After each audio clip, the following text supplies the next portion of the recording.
إن الحمد لله الذي بنعمته تتم الصالحات، الذي علم القرآن، خلق الإنسان وكرم وعلمه من البيان ما لم يعلم. فسبحان الذي لا يحصى امتنانه باللسان ولا بالقلم. نستغفره ونتوب إليه، ونشهد أن لا إله إلا الله وحده لا شريك له، ونشهد أن سيدنا وسندنا وحبيبنا وطبيبنا وطبيب أرواحنا محمدًا عبد الله ورسوله، أرسله بالحق بشيرًا ونذيرا، وداعيا إلى الله بإذنه وسراجا وقمرا منيرا. أما بعد، فقد قال الله تعالى في كلامه المجيد وفي فرقانه الحميد: أعوذ بالله من الشيطان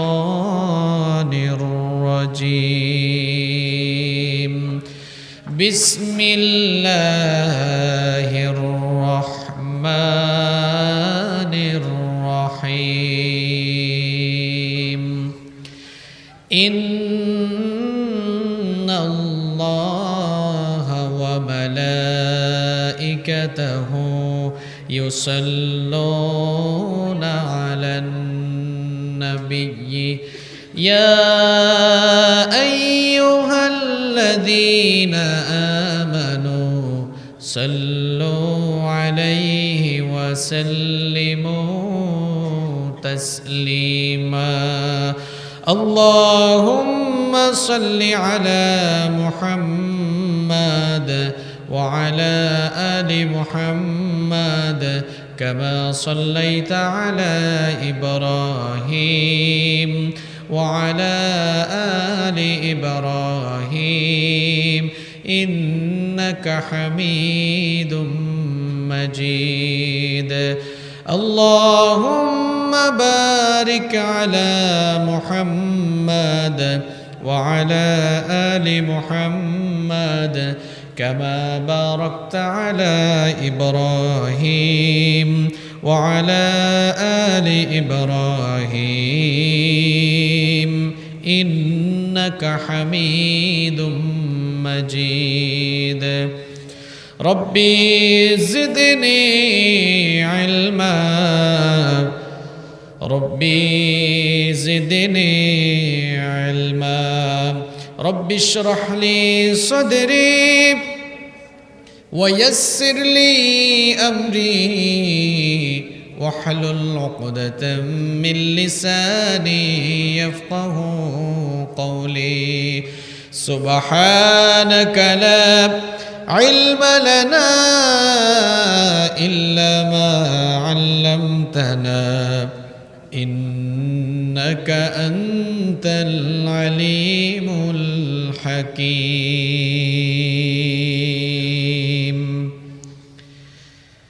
صدق الله العظيم. সুন্নাত নয় শুধু দাওয়াতের মেহমান, সুন্নাত নয় শুধু খাওয়া শেষ মধুপান, সুন্নাত নয় শুধু দাওয়াতের মেহমান, সুন্নাত নয় শুধু খাওয়া শেষ মধুপান।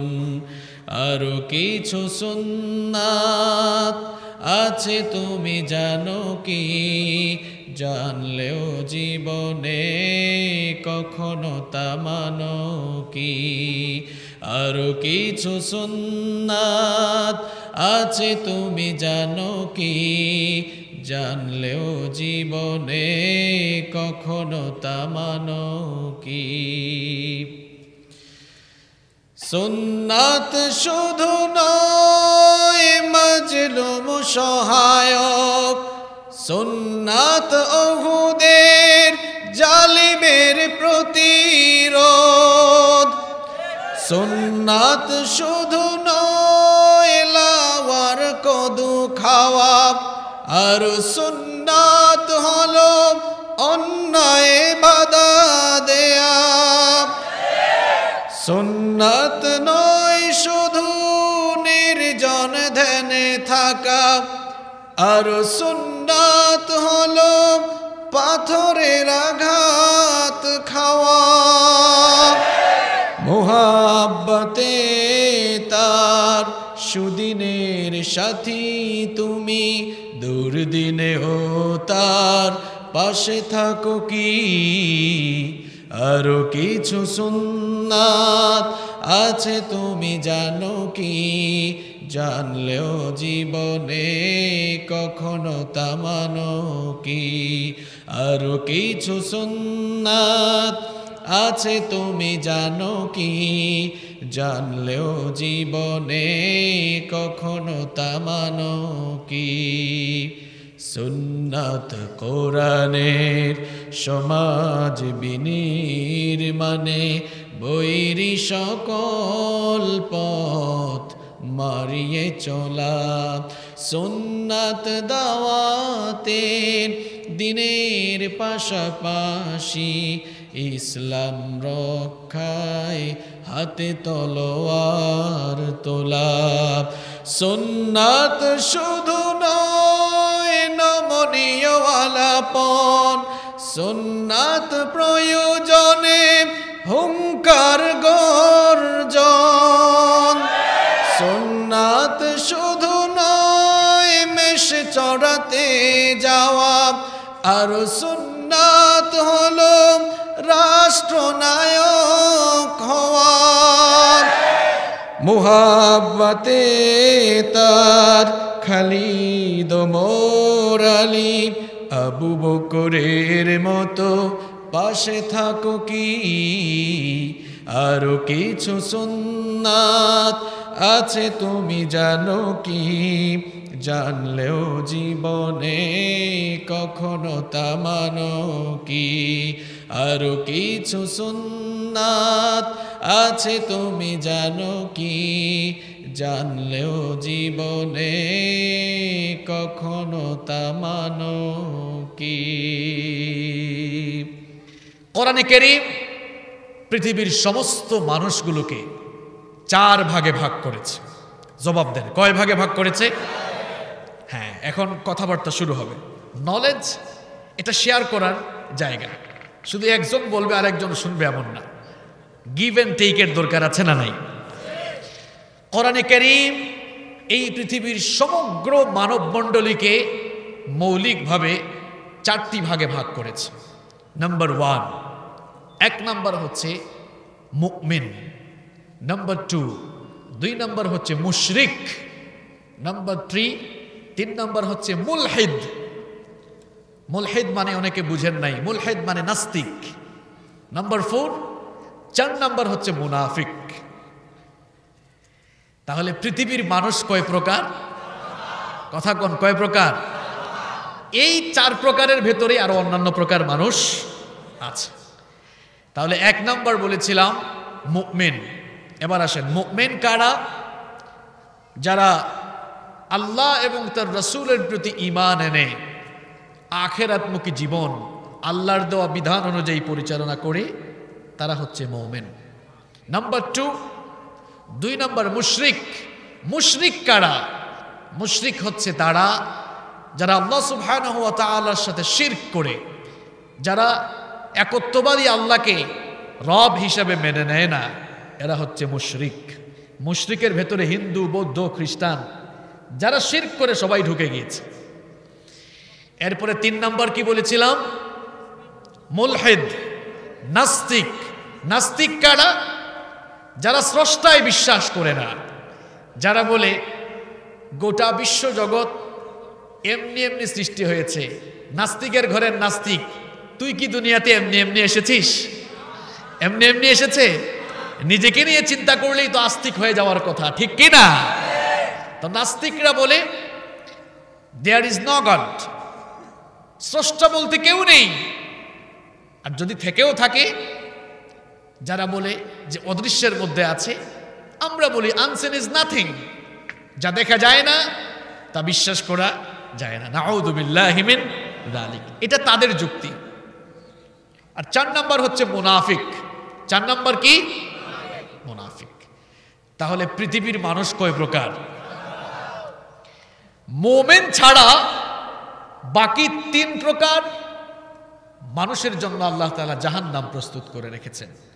শুধুমাত্র মুমিনদের ব্যাপারে আল্লাহ তাআলা বলছেন যে মুমিনরা দুনিয়া এবং আখিরাতে সফলতা লাভ করে তারা আল্লাহ তাআলার জান্নাতের মেহমান হয়ে যাবে। কোরআনে কারীমের 18 নম্বর সূরা সূরাতুল কাহফের 107 এবং 108 নম্বর আয়াতে আল্লাহ পাক সুন্দর করে বলছেন, ইন্নাল্লাযীনা আমানু ওয়া আমিলুস সালিহাতি কানাত লাহুম জান্নাতুল ফিরদাউসি নুজুলা খালিদিনা ফিহা লা ইয়াবগুনা আনহা হিওয়ালা। আল্লাহ পাক বলেন, নিশ্চয়ই যারা ঈমান এনেছে, ঈমান আনার পরে ঈমানের পথে জীবন পরিচালিত করতে গিয়ে আমলে সালেহ করেছে, নেকির কাজ করেছে, আমি আল্লাহ পাক সেই সকল ঈমানদার মুমিন বান্দাদের জন্য আমি আমার 1 নম্বরের জান্নাত, জান্নাতুল ফেরদাউস তাদের জন্য প্রস্তুত করে রেখেছি। মুমিনদের ব্যাপারে জান্নাতের সুসংবাদ কোরআনে কারীমের বিভিন্ন জায়গায় আল্লাহ দিয়েছেন। কোরআনে কারীমের 9 নম্বর সূরা সূরাতুত তাওবা এর 111 নম্বর আয়াতে আল্লাহ পাক আরো সুন্দর করে বলছেন, ইন্নাল্লাহা আশতারা মিনাল মুমিনিনা আনফুসাহুম ওয়া আমওয়ালাহুম বিআন্না লাহুমুল জান্নাহ। আল্লাহ তাআলা বলছেন, নিশ্চয়ই মুমিনদের জান আর মালকে আমি আল্লাহ তাআলা জান্নাতের বিনিময়ে খরিদ করে নিয়েছি, ক্রয় করে নিয়েছি। সুবহানাল্লাহ। তাহলে এই 4 প্রকার মানুষদের মধ্যে মুমিনদের সফলতার কথা বলে মুমিনদের জন্য জান্নাতের ওয়াদা করলেন কে? মুমিন ছাড়া মুশরিক, মুলহিদ, মুনাফিক অর্থাৎ নাস্তিক, যারা আল্লাহর সাথে শিরক করে এবং যাদের অন্তরে নিফাকি রয়েছে, মুনাফিক মার্কা মানুষ, এবার তাদের ব্যাপারে আল্লাহ বলছেন, ওয়া'আদাল্লাহুল মুনাফিকিনা ওয়াল মুনাফিকাতি ওয়াল কুফফারা নার জাহান্নাম খালিদিনা ফিহা হিয়া হাসবুহুম ওয়া লা'আনাহুমুল্লাহ ওয়া লাহুম আযাবুম মুকিম। আল্লাহ পাক বলেন, মুনাফিক পুরুষ, মুনাফিক নারী আর সমগ্র কাফেরদের জন্য, সকল কাফেরদের জন্য আল্লাহ তাআলা চিরস্থায়ী জাহান্নাম প্রস্তুত করে রেখেছেন। তাদের জন্য আল্লাহ তাআলা চিরস্থায়ী জাহান্নামের প্রতিশ্রুতি দিয়েছেন। হিয়া হাসবুহুম ওয়া লা'আনাহুমুল্লাহ, সেটি তাদের জন্য আবাসস্থল, সেটি তাদের জন্য যথেষ্ট, তাদের উপরে আল্লাহর লানত। এরপরে আল্লাহ তাআলা কোরআনে কারীমের 4 নম্বর সূরা সূরাতুন নিসা এর 140 নম্বর আয়াতের শেষাংশে আরো সুন্দর করে বললেন, ইন্নাল্লাহা জামিউল মুনাফিকিনা ওয়াল কাফিরিনা ফি জাহান্নাম জামিআ। নিশ্চয়ই আল্লাহ তাআলা দুনিয়ার সকল মুনাফিক আর সকল কাফেরদেরকে জাহান্নামের মধ্যে একত্রিত করবেন। প্রিয় ভাইরা, ঠিক বেঠিক পরে বলিয়েন, আগে বুঝেন, আমার কথাগুলো বুঝার চেষ্টা করেন। একটু আগে কি বললাম যে মুমিনদের সফলতার সুসংবাদ দিয়ে মুমিনদের ব্যাপারে আল্লাহ জান্নাতের ওয়াদা করেছেন। আর নাস্তিক, মুরতাদ, কাফের, মুশরিক, মুনাফিকদের ব্যাপারে জাহান্নামের সুসংবাদ দিচ্ছেন কে? এবার আসেন, জাহান্নামে যারা যাবে সবচাইতে নিকৃষ্ট জাহান্নামী আবার কারা? এই যে মুশরিক বললাম, কাফের, মুশরিক, নাস্তিক, মুরতাদ, মুনাফিক, এই শ্রেণীর মানুষদের মধ্যে সর্বনিকৃষ্ট জাহান্নামী কারা বলেন তো? মাশাআল্লাহ, বুঝতে পেরেছেন আপনারা আমি কোন জায়গার দিকে যেতে যাচ্ছি? আপনারা মনে হয় কিছু আন্দাজ করতে পারছেন, তাই না? কাফের, মুশরিক, নাস্তিক, মুরতাদ এবং মুনাফিকের চাইতে, এবং মুনাফিকদের মধ্যে সবচাইতে নিকৃষ্ট জাহান্নামী কারা? মুনাফিকরা। যে দুটি আয়াত আপনারা তেলাওয়াত শুনলেন, দুটি আয়াতেই আল্লাহ তাআলা মুশরিকদের কথা, কাফেরদের কথা বলার আগে আল্লাহ মুনাফিকদের কথা বলছেন। আল্লাহ তাআলা বুঝাতে চাচ্ছেন যে দেখো মুশরিকদের চাইতে মুনাফিক কত নিকৃষ্ট। বড় বড় কাফের যারা ছিল, ফেরাউন, নমরুদ, সাদ্দাত, হামান, কারুন, আবু জাহাল, উতবা, শাইবা, সবাই জাহান্নামের উপরের তলায় থাকবে। আর মুসলিম হয়ে যারা মুনাফিকি আচরণ করেছে তাদের ব্যাপারে আল্লাহ বলছেন, ইন্নাল মুনাফিকিনা ফিদ দারকিল আসফালি মিনান নার ওয়া লান তাজিদ লাহুম নাসীরা। আল্লাহ পাক বলেন মুনাফিক মার্কা মানুষ যারা, মুনাফিকগুলোকে জাহান্নামের সব চাইতে নিচে তাদের জন্য আমি জায়গা করে দেব। নাউযু বিল্লাহি মিন যালিক।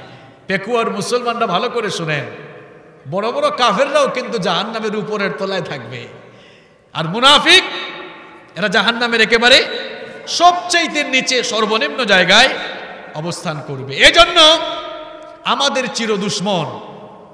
চিরদুশ্মন কে?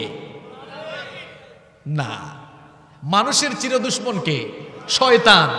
শয়তান আমাদের চেয়ে বয়সেও বড়, বুদ্ধিতেও বড়। শয়তানের বয়স আমাদের চেয়ে কম না বেশি? শয়তানের বুদ্ধি আমাদের চেয়ে কম না বেশি? শয়তান আমাদের থেকে সব দিকে পাকা। শয়তান কোন মুসলমানের সন্তানকে কাফের বানাতে চায় না। শয়তান কোন মুসলমানের সন্তানকে মুশরিক বানাতে চায় না, কারণ শয়তান ভালো করেই জানে মুসলমানের সন্তানকে কাফের বানানো কষ্ট, মুসলমানের সন্তানকে মুশরিক বানানো অনেক কষ্ট। এজন্য মুসলমানের সন্তানকে শয়তান যদি কায়দা করে মুনাফিক বানিয়ে দিতে পারে, শয়তান সাকসেসফুল, শয়তান সফল। কারণ মুসলমানের সন্তানকে কাফের বানায় এত লাভ নাই, কাফেরগুলো তো জাহান্নামের উপরে থাকবে। মুনাফিক বানাইতে পারলে লাভ আছে, মুনাফিক তো জাহান্নামের তলায় থাকবে, ঠিক কি না?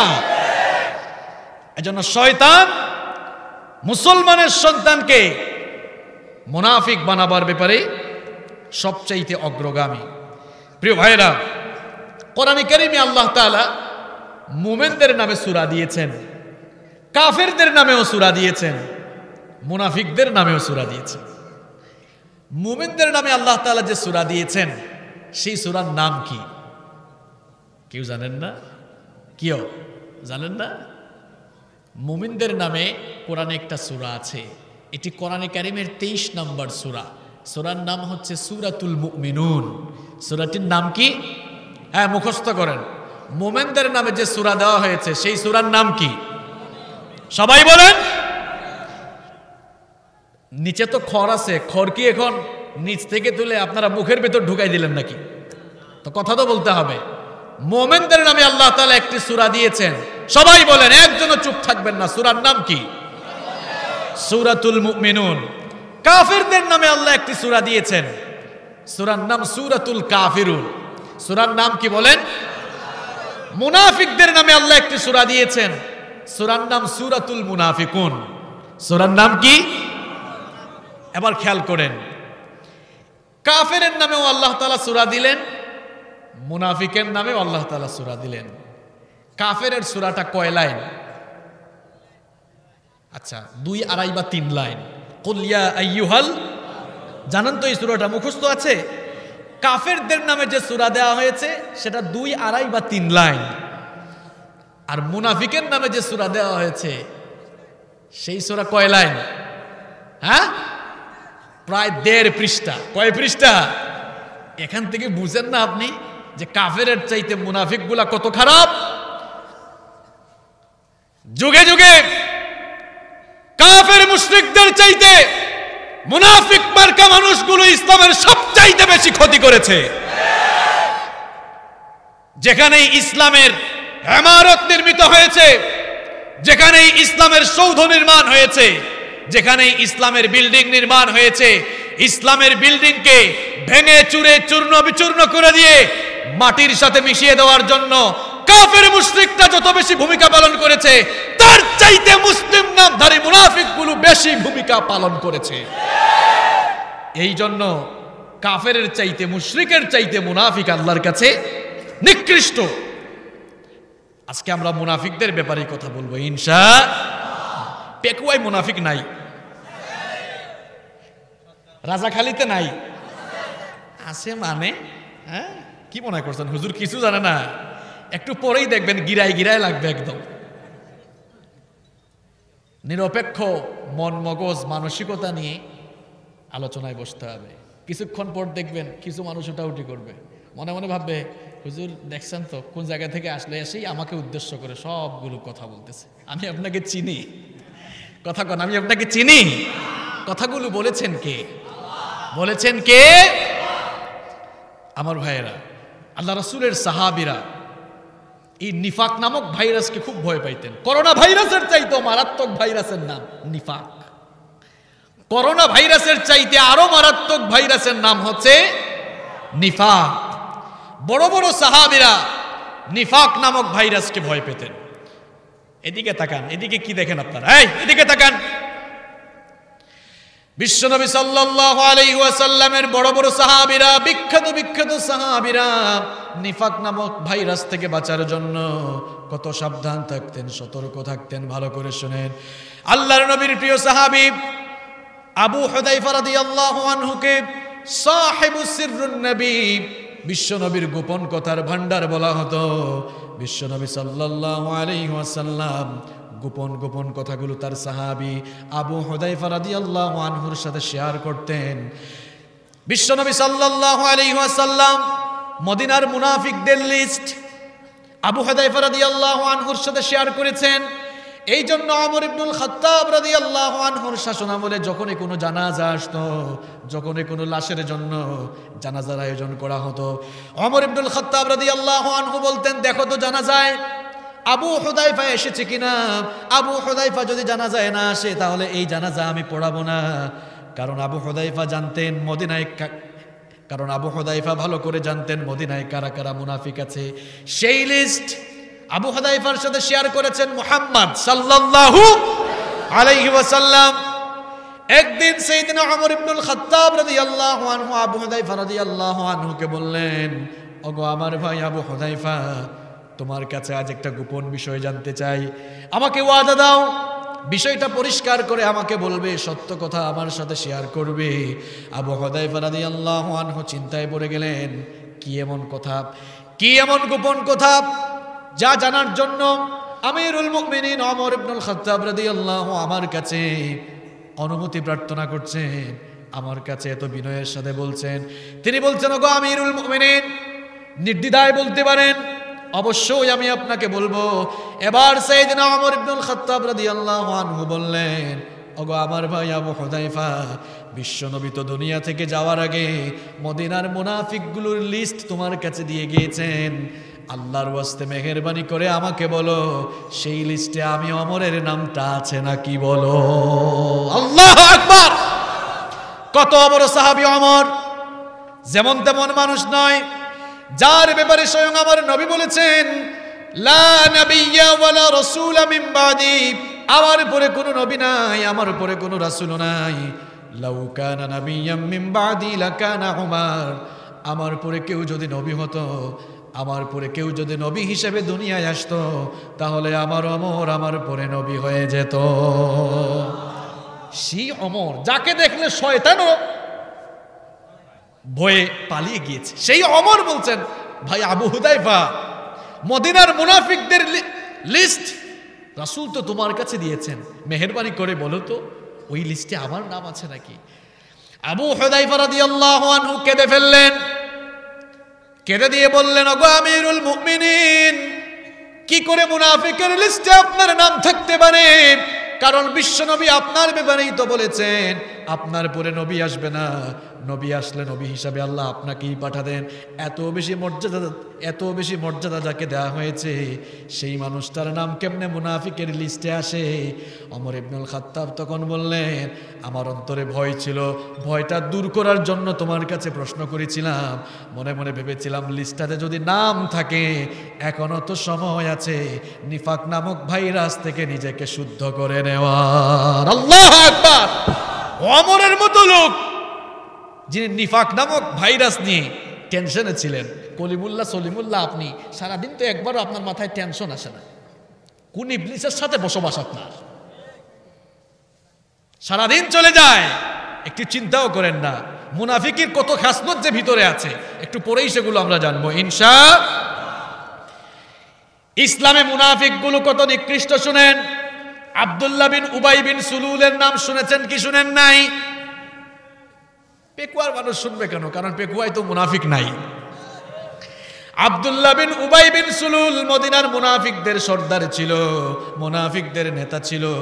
রাসূল করিম সাল্লাল্লাহু আলাইহি ওয়াসাল্লাম তাবুকের যুদ্ধ থেকে ফিরে আসার কিছুদিন পরেই এই মুনাফিক আব্দুল্লাহ বিন উবাই বিন সুলুল মারা গেল।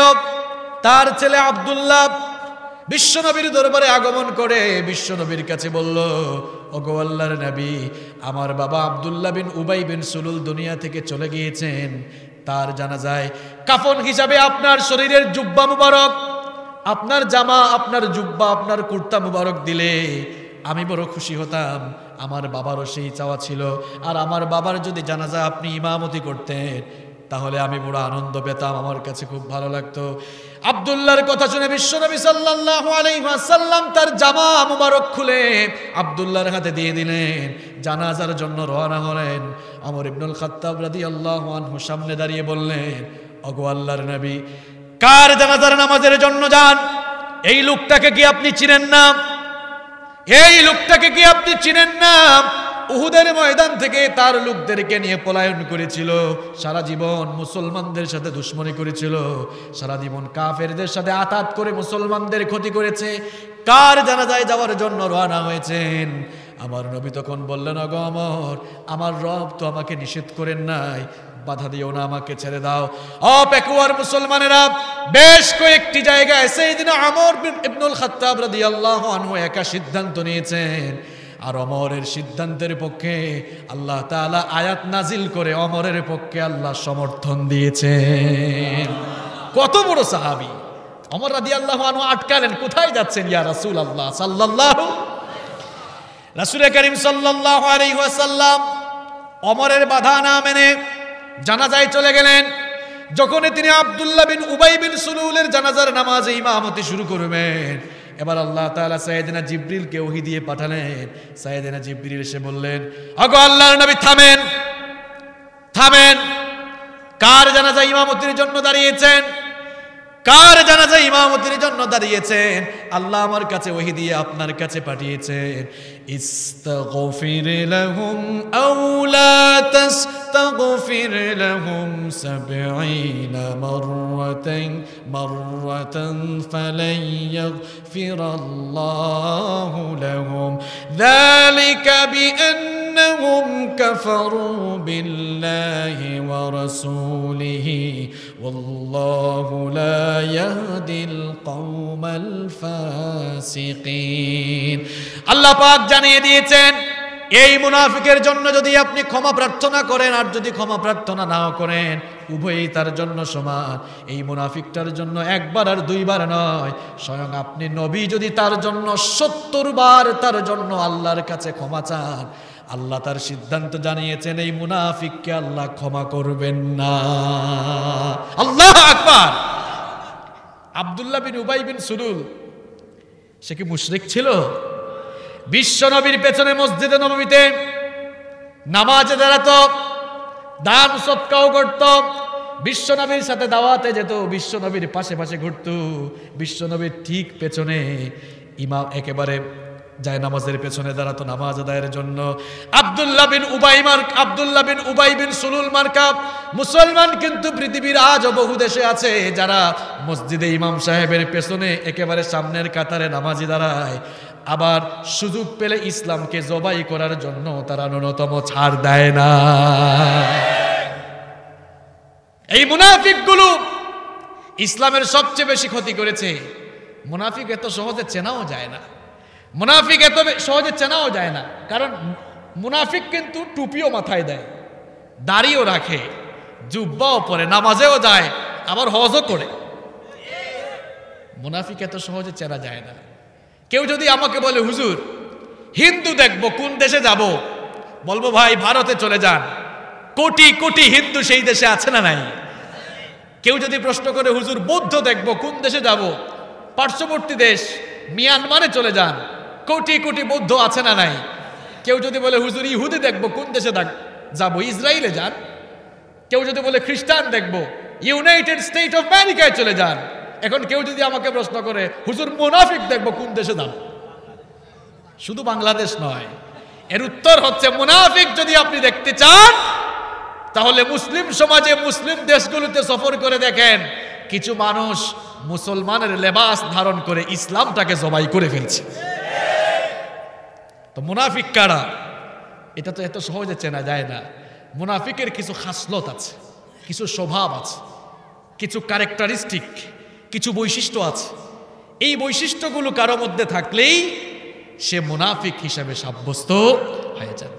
আজ আমি আপনাদের সামনে অত্যন্ত সংক্ষেপে কোরআন এবং সুন্নাহ থেকে মুনাফিকের 15টি বৈশিষ্ট্য আপনাদের সামনে তুলে ধরবো ইনশাআল্লাহ।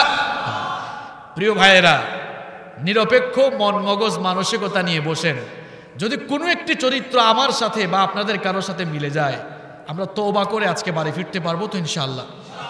কারণ নিফাকের ভাইরাস কিন্তু করোনা ভাইরাসের চাইতেও আরো মারাত্মক। করোনা ভাইরাসে মারা গেলে জাহান্নামে যাবে এমন কোনো কথা আছে? কিন্তু নিফাক ভাইরাস নিয়ে মরলে জাহান্নাম আছে না নাই? শুধু জাহান্নাম যে তা নয়, জাহান্নামের একেবারে একেবারে একেবারে নিম্ন স্তরে। চলেন মুনাফিকের বৈশিষ্ট্যগুলো আমরা আজকে জানার চেষ্টা করি। নাম্বার 1, 1 নাম্বার হচ্ছে মুনাফিকের প্রথম বৈশিষ্ট্য হচ্ছে মুনাফিকগুলো এটা ডবল ফেস পার্সোনালিটি, দুমুখী স্বভাবের হয়। যেই দিকেই বৃষ্টি আসবে ওই দিকেই ছাতা বসায়, এরকম আছে না নাই? মুনাফিকগুলো দুমুখী স্বভাবের, এরা এদিকেও থাকে আবার ওই দিকেও থাকে। কোরআনে কারীমের 2 নম্বর সূরা সূরাতুল বাকারা এর 9 নম্বর আয়াতে আল্লাহ পাক সুন্দর করে বলছেন, কোরআনে কারীমের 2 নম্বর সূরা সূরাতুল বাকারা এর 8 নম্বর আয়াতে আল্লাহ পাক সুন্দর করে বলছেন, ওয়া মিনান নাসি মান ইয়াকুলু আমান্না বিল্লাহি ওয়া বিল ইয়াউমিল আখির ওয়া মা হুম বিমুমিনিন।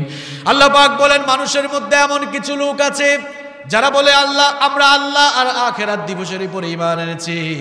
আল্লাহ বলেন এরা মুখ দিয়ে যদিও ঈমানের কথা বলে কিন্তু অন্তরের ভেতরে কুফরি আর নিফাক লুকিয়ে রাখে, এই জন্য আদৌ এরা ঈমানদার হতে পারে নাই। এরা একদিকে এক মুখ দিয়ে ঈমানের কথা বলবে, অন্য মুখ দিয়ে এরা বেঈমানি কথাও বলবে। একদিকে তারা নামাজও পড়বে, একদিকে তারা মসজিদে যাবে, হজও করবে, ঈমানের কথা বলবে, অন্যদিকে তারা মূর্তি আর ভাস্কর্যের পক্ষে কথা বলবে। আপনি এক মুখে ঈমানের কথা বলবেন, ওই মুখে তো মূর্তি আর ভাস্কর্যের পক্ষে কথা বলতে পারেন না, কারণ মূর্তি বা ভাস্কর্যের সাথে ইসলামের কোনো সম্পর্ক নাই। পৃথিবীর সমস্ত নবীরা মূর্তি আর ভাস্কর্যের বিরুদ্ধে দাওয়াত নিয়ে এসেছেন। আপনি ইব্রাহিমের সন্তান হয়ে মূর্তি বানাতে পারেন না। আমার নবী কাবা ঘর থেকে 360টি মূর্তি বের করে 360টি মূর্তি বের করে 360টা মূর্তি ভেঙে দিয়েছেন। আপনি তার উম্মত হয়ে মূর্তি বা ভাস্কর্য বানাতে পারেন? কয় হুজুর মূর্তি আর ভাস্কর্য তো দুই জিনিস। মূর্তি হচ্ছে যা পূজার উদ্দেশ্যে বানানো হয়, আর ভাস্কর্য যাকে পূজা করা হয়। লাউ আর কদু কি ভিন্ন জিনিস? কথা কন না কেন? লাউ আর কদু কি ভিন্ন জিনিস? বেহেশত আর দুজক কি ভিন্ন জিনিস? একই জিনিস। একই জিনিসের দুই নাম।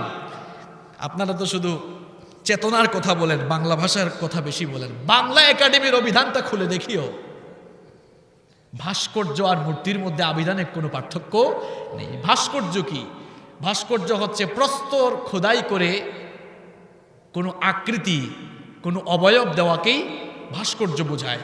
আর মূর্তি কি? মূর্তির মধ্যেও প্রতিকৃতি কিংবা একটা আকৃতি দেওয়া হয়, দুটোর মধ্যে তেমন কোনো ব্যবধান নেই।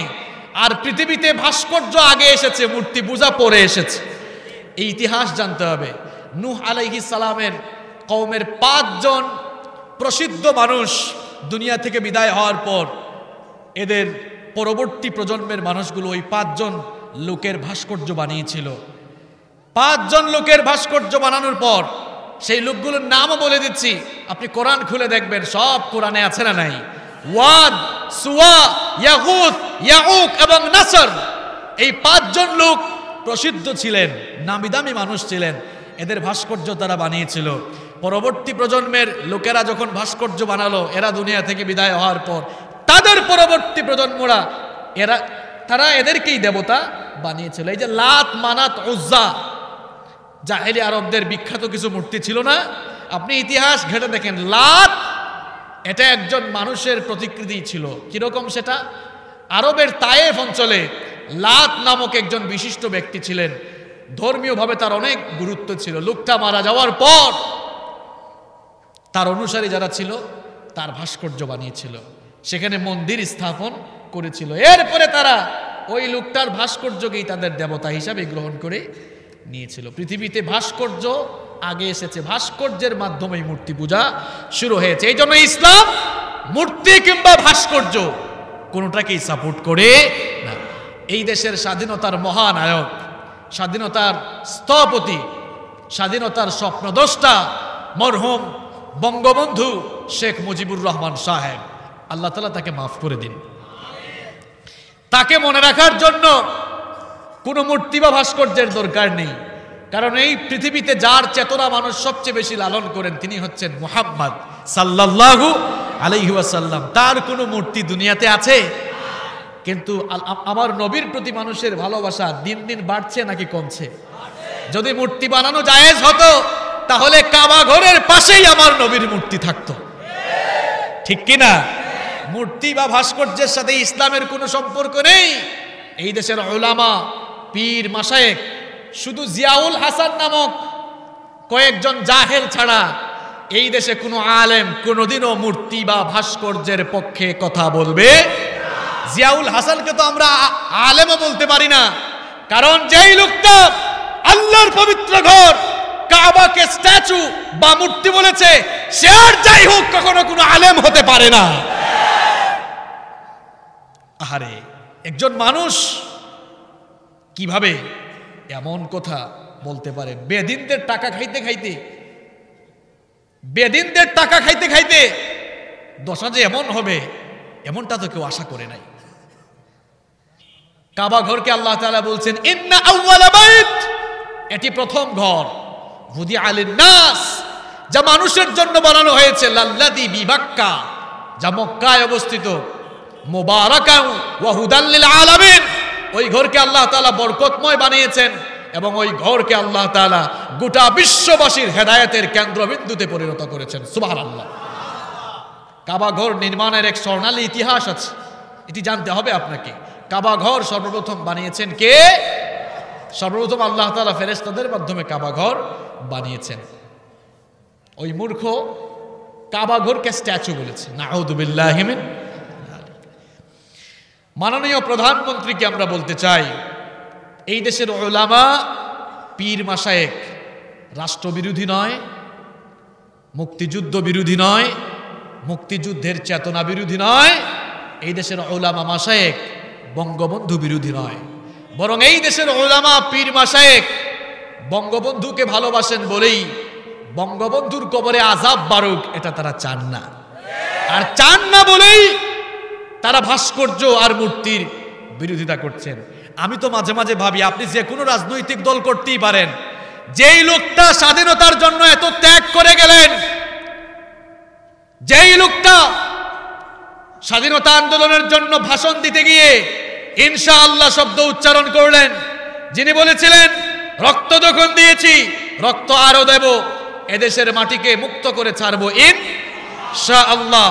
যেই নেতা স্বাধীনতা আন্দোলনের সময় ইনশাআল্লাহ দিয়ে বক্তব্য দিয়েছেন, স্বাধীনতার পর ইসলামের প্রতি আবেগ ভালোবাসা দেখাতে গিয়ে ইসলামিক ফাউন্ডেশন যিনি বানালেন, প্রতিষ্ঠা করলেন, যেই লোকটা স্বাধীনতার জন্য এত ত্যাগ তিতিক্ষা এত কুরবানি করে গেলেন, আজ আমরা স্বাধীন দেশে মুসলমান জাতি হয়ে আমাদের মুসলিম একজন নেতাকে যদি আমরা ঠিকমতো কদর করতে না জানি, তিনি তো দুনিয়া থেকে চলে গিয়েছেন মুসলিম হিসাবে, মুসলমানি কায়দাই তো তার জানাজায় হয়েছে, কবর দেওয়া হয়েছে। যেই লোকটা স্বাধীনতার জন্য এত ত্যাগ তিতিক্ষা কুরবানি করে গেলেন, সেই লোকটার কবরে আযাব বাড়ানোর ব্যবস্থা আপনি করছেন। আসলেই কি আপনি বঙ্গবন্ধুকে ভালোবাসেন, নাকি চেতনা বিক্রি করে আপনি আপনার মাল কামান? বঙ্গবন্ধুকে যারা ভালোবাসে এরা কখনোই বঙ্গবন্ধুর কবরে আযাব বাড়াতে চাইবে না, ঠিক কি না? বঙ্গবন্ধুর ভাস্কর্য, বঙ্গবন্ধুর মূর্তি তৈরি করা মানে হচ্ছে বঙ্গবন্ধুর সাথে বেঈমানি করা। মাননীয় প্রধানমন্ত্রীকে আমরা সুন্দর কিছু পরামর্শ দিতে চাই। আক্রমণাত্মক বক্তব্যে কখনো কোনো ফলাফল আসে না। এজন্য সরকার প্রধানকে আমরা পরামর্শ দিতে চাই, আপনার বাবা স্বাধীনতার স্থপতি মরহুম বঙ্গবন্ধু শেখ মুজিবুর রহমান সাহেব, তাকে এই দেশের মানুষ ভালোবাসে, শ্রদ্ধার সাথে স্মরণ করে, যতদিন বাংলাদেশ থাকবে ততদিন মানুষ স্মরণও করবে। আপনি তার কন্যা হিসাবে তার কবরে আযাব বাড়ানোর ব্যবস্থা করবেন না। ওলামাদেরকে আপনি গণভবনে ডাক দেন। এই দেশের 90% মানুষ মুসলমান, এটা আপনাকে চিন্তা করতে হবে। অমুসলিমরা একটা মূর্তির জায়গায় যদি হাজার হাজার মূর্তি বানায়, আমাদের কোনো আপত্তি আছে? তারা তাদের পূজার জন্য মূর্তি বানাবে, আমাদের কোনো অসুবিধা নাই। কিন্তু এই দেশে যারা বসবাস করে তারা তো 90% মানুষ মুসলমান। তাদের ট্যাক্সের টাকায় এই দেশের সরকার চলে। এই দেশের জনগণের ট্যাক্সের টাকা দিয়ে রাস্তায় রাস্তায় মূর্তি বানিয়ে এই দেশটাকে শিরক আর বেদাতের আখড়া হিসাবে গড়তে দেওয়া হবে না। আপনি উলামাদের কাছ থেকে পরামর্শ নেন। হক্কানি কোনো উলামাই মূর্তি কিংবা ভাস্কর্যের পক্ষে রায় দিবেন। আপনি আপনার বাবার জন্য ভাস্কর্য না বানিয়ে আপনি বঙ্গবন্ধুর নামে বঙ্গবন্ধু মিনার বানান।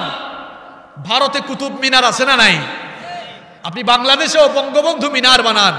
প্রত্যেকটি বিভাগীয় শহরে এক একটি উঁচু উঁচু মিনার বানান।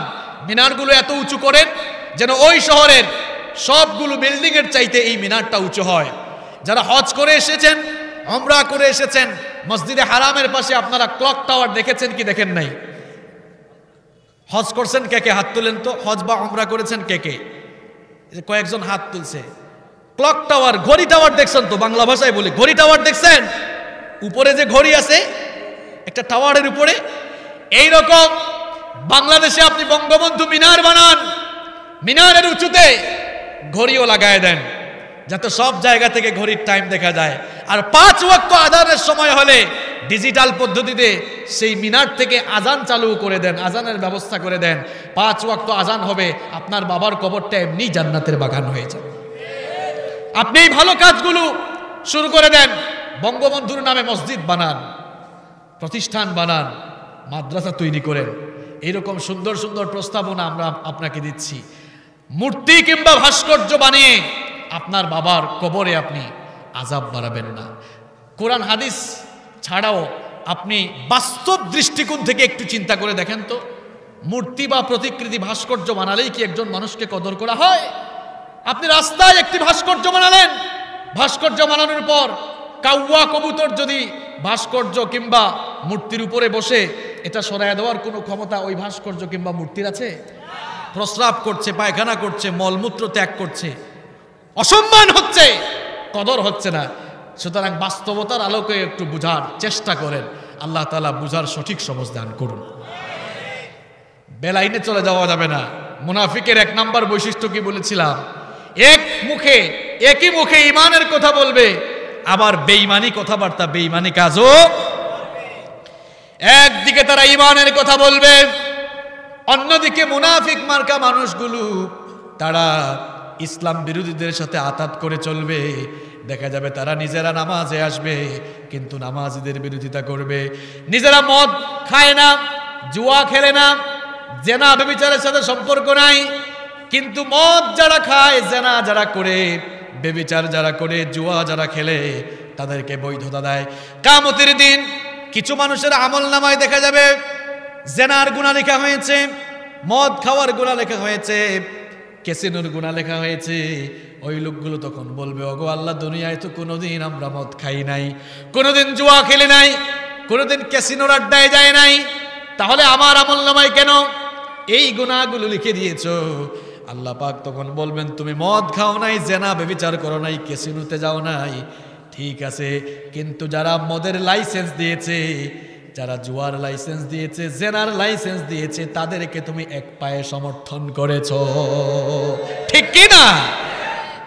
একদিকে ঈমানের কথা বলবেন, অন্যদিকে বেঈমানদেরকে সাপোর্ট করবেন। এর নাম ঈমানদারি নয়, এর নাম মুনাফিকি। এর নাম কি? ভিতরের নামাজে বলে, ওয়ানাখলাউ ওয়ানাতরুকু মাইয়াফজুরুক, ওগো আল্লাহ, তোমার দিন বিরোধী যারা, তাদেরকে আমি ত্যাগ করলাম, তাদের সাথে আমার কোনো সম্পর্ক নাই। লোকটা নামাজের ভেতরে এই কথা বলল, আবার নামাজ থেকে বের হয়ে দেখলো ফুটবল মার্কার মিছিল শুরু হয়েছে। কি মার্কা? ফুটবল মার্কার মিছিল বের হয়েছে। এবার ফুটবল মার্কার প্রার্থী যিনি, লোকটার ভেতরে ইসলাম নাই, এবার তার মিছিলে চলে গেল। কিছুক্ষণ আগে বলল, নামাজের ভেতরে বলেছিল, ওয়ানাখলাউ ওয়ানাতরুকু মাইয়াফজুরুক, ওগো আল্লাহ, তোমার দিনের সাথে যারা বেয়াদবি করে, বিরোধিতা করে, তাদের সাথে আমার সম্পর্ক নাই। দেখা গেল নামাজ থেকে বের হয়ে ফুটবল মার্কার সমর্থনে মিছিলে চলে গেল। একদিকে এক মুখে ঈমানের কথা বলে, অন্যদিকে বেঈমানদেরকে সাপোর্ট দিলে এর নাম ঈমানদারি নয়, এর নাম হচ্ছে মুনাফিকি। এর নাম কি? তাহলে মুনাফিকের 1 নাম্বার বৈশিষ্ট্য আমরা পেলাম, মুনাফিকগুলো হয় ডবল ফেস পার্সোনালিটি, দুমুখী স্বভাবের হয়। মুনাফিকের 2 নাম্বার বৈশিষ্ট্য হলো মুনাফিকগুলো প্রতারক হয়, ধোঁকাবাজ হয়। কোরআনে কারীমের 2 নাম্বার সূরা সূরাতুল বাকারা এর 9 নাম্বার আয়াতে আল্লাহ পাক সুন্দর করে বলছেন, ইউখাদিউনাল্লাহা ওয়াল্লাযীনা আমানু ওয়া মা ইয়াখদাউনা ইল্লা আনফুসাহুম ওয়া মা ইয়াশউরুন। আল্লাহ পাক বলছেন, এই মুনাফিকরা আল্লাহ এবং ঈমানদারদেরকে ধোঁকা দিতে চায়, অথচ তারা জানে না তারা আল্লাহ আর ঈমানদারদেরকে ধোঁকা দিচ্ছে না, বরং তারা নিজেরাই নিজেদেরকে ধোঁকায় ফেলে রেখেছে। মুনাফিকরা আল্লাহকে ধোঁকা দিতে চায়, তারা ঈমান এনেছে বলে আল্লাহ পাককে একদিকে সন্তুষ্ট রাখলো, আর অপরদিকে ভেতরে ভেতরে সব মুনাফিকি কারবার চালিয়ে গেল। ঈমানদারদেরকে বলল, আমরা তো তোমাদের সাথেই আছি, কিন্তু দেখা গেল বেঈমানদের সাথে মিলিত হয়ে ঈমানদারদের সাথে ধোঁকাবাজি করে ঈমানদারদের ক্ষতি করছে, আছে না নাই? এগুলা ঈমানদার না, এগুলা মুনাফিক। এগুলা কি? মুনাফিকের 3 নাম্বার বৈশিষ্ট্য হলো মুনাফিকগুলো সুবিধাবাদ জিন্দাবাদ, যেই দিকেই সুবিধা পায় ওই দিকেই যায়, এরকম মানুষ এই পেকুয়াতে নাই। মুনাফিকগুলো সুবিধাবাদ জিন্দাবাদ প্রকৃতির হয়ে থাকে। কোরআনে কারীমের 2 নাম্বার সূরা সূরাতুল বাকারার 14 নম্বর আয়াতে আল্লাহ পাক সুন্দর করে বলছেন, ওয়া ইযা লাকুল্লাযীনা আমানু ক্বালু আমান্না ওয়া ইযা খালাউ ইলা শায়াতিনহিম ক্বালু ইন্না মাআকুম ইন্নামা নাহনু মুস্তাহজিউন। আল্লাহ পাক বলেন, মুনাফিকি স্বভাবের মানুষ যারা, এরা ঈমানদারদের সাথে মিলিত হলে বলে আমরা তো তোমাদের লোক, তোমাদের সাথে আছি, আর শয়তানের দোসরদের সাথে মিলিত হলে বলে আসলে তো আমরা তোমাদের লোক, তোমাদের দলেই আছি। দেখছেন কেমন কায়দা, এদিকেও থাকে ওইদিকেও, আসলে সে কোনো দিকেই। মুনাফিক মার্কা স্বভাবের মানুষ যারা হয়, মুনাফিক মার্কা স্বভাবের মানুষ যারা হয়, এরা মসজিদ মাদ্রাসা এতিমখানা ওয়াজ মাহফিলেও টাকা পয়সা সদাকা করে, আবার নাচ গানের আসর হলে নাচ গানের আসরে তারা গিয়ে আবার টাকা পয়সা দিতে থাকে। মুসল্লিদেরকেও খুশি রাখে, আমার গান পার্টি, নর্তকী পার্টি, কনসার্ট পার্টি ওদেরকেও, এদের কাছে আসলে বলে আমরা তো তোমাদের সাথে আছি, ওদের কাছে গেলে বলে আমরা তোমাদের সাথে আছি। এরকম মানুষ এই এলাকায় নাই? আছে? মুনাফিক মার্কা স্বভাবের মানুষগুলো ওয়াজ মাহফিলেও সভাপতি হইতে চায়, মসজিদ কমিটির সভাপতি হতে চায়, মাদ্রাসা কমিটির সভাপতি হতে চায়। আবার দেখা যায় নাচ কিংবা গানের আসর হইলে ওখানের সবচাইতে সেরা চেয়ারটাও দখল করতে চায়। এগুলা ইমানদারি না মুনাফিকি? এগুলা ইমানদারি না মুনাফিকি? এরা সব দিকেই মানুষকে খুশি রাখে। ইমানদারদের মধ্যে সে কোরআনের মাহফিলে আসলে আল্লাহ আল্লাহ জিকির করবে, ইমানদারদেরকে সন্তুষ্ট করবে, আবার মন্দিরে গেলে রাম রাম বলে জিকির করবে। এগুলা ইমানদার না মুনাফিক?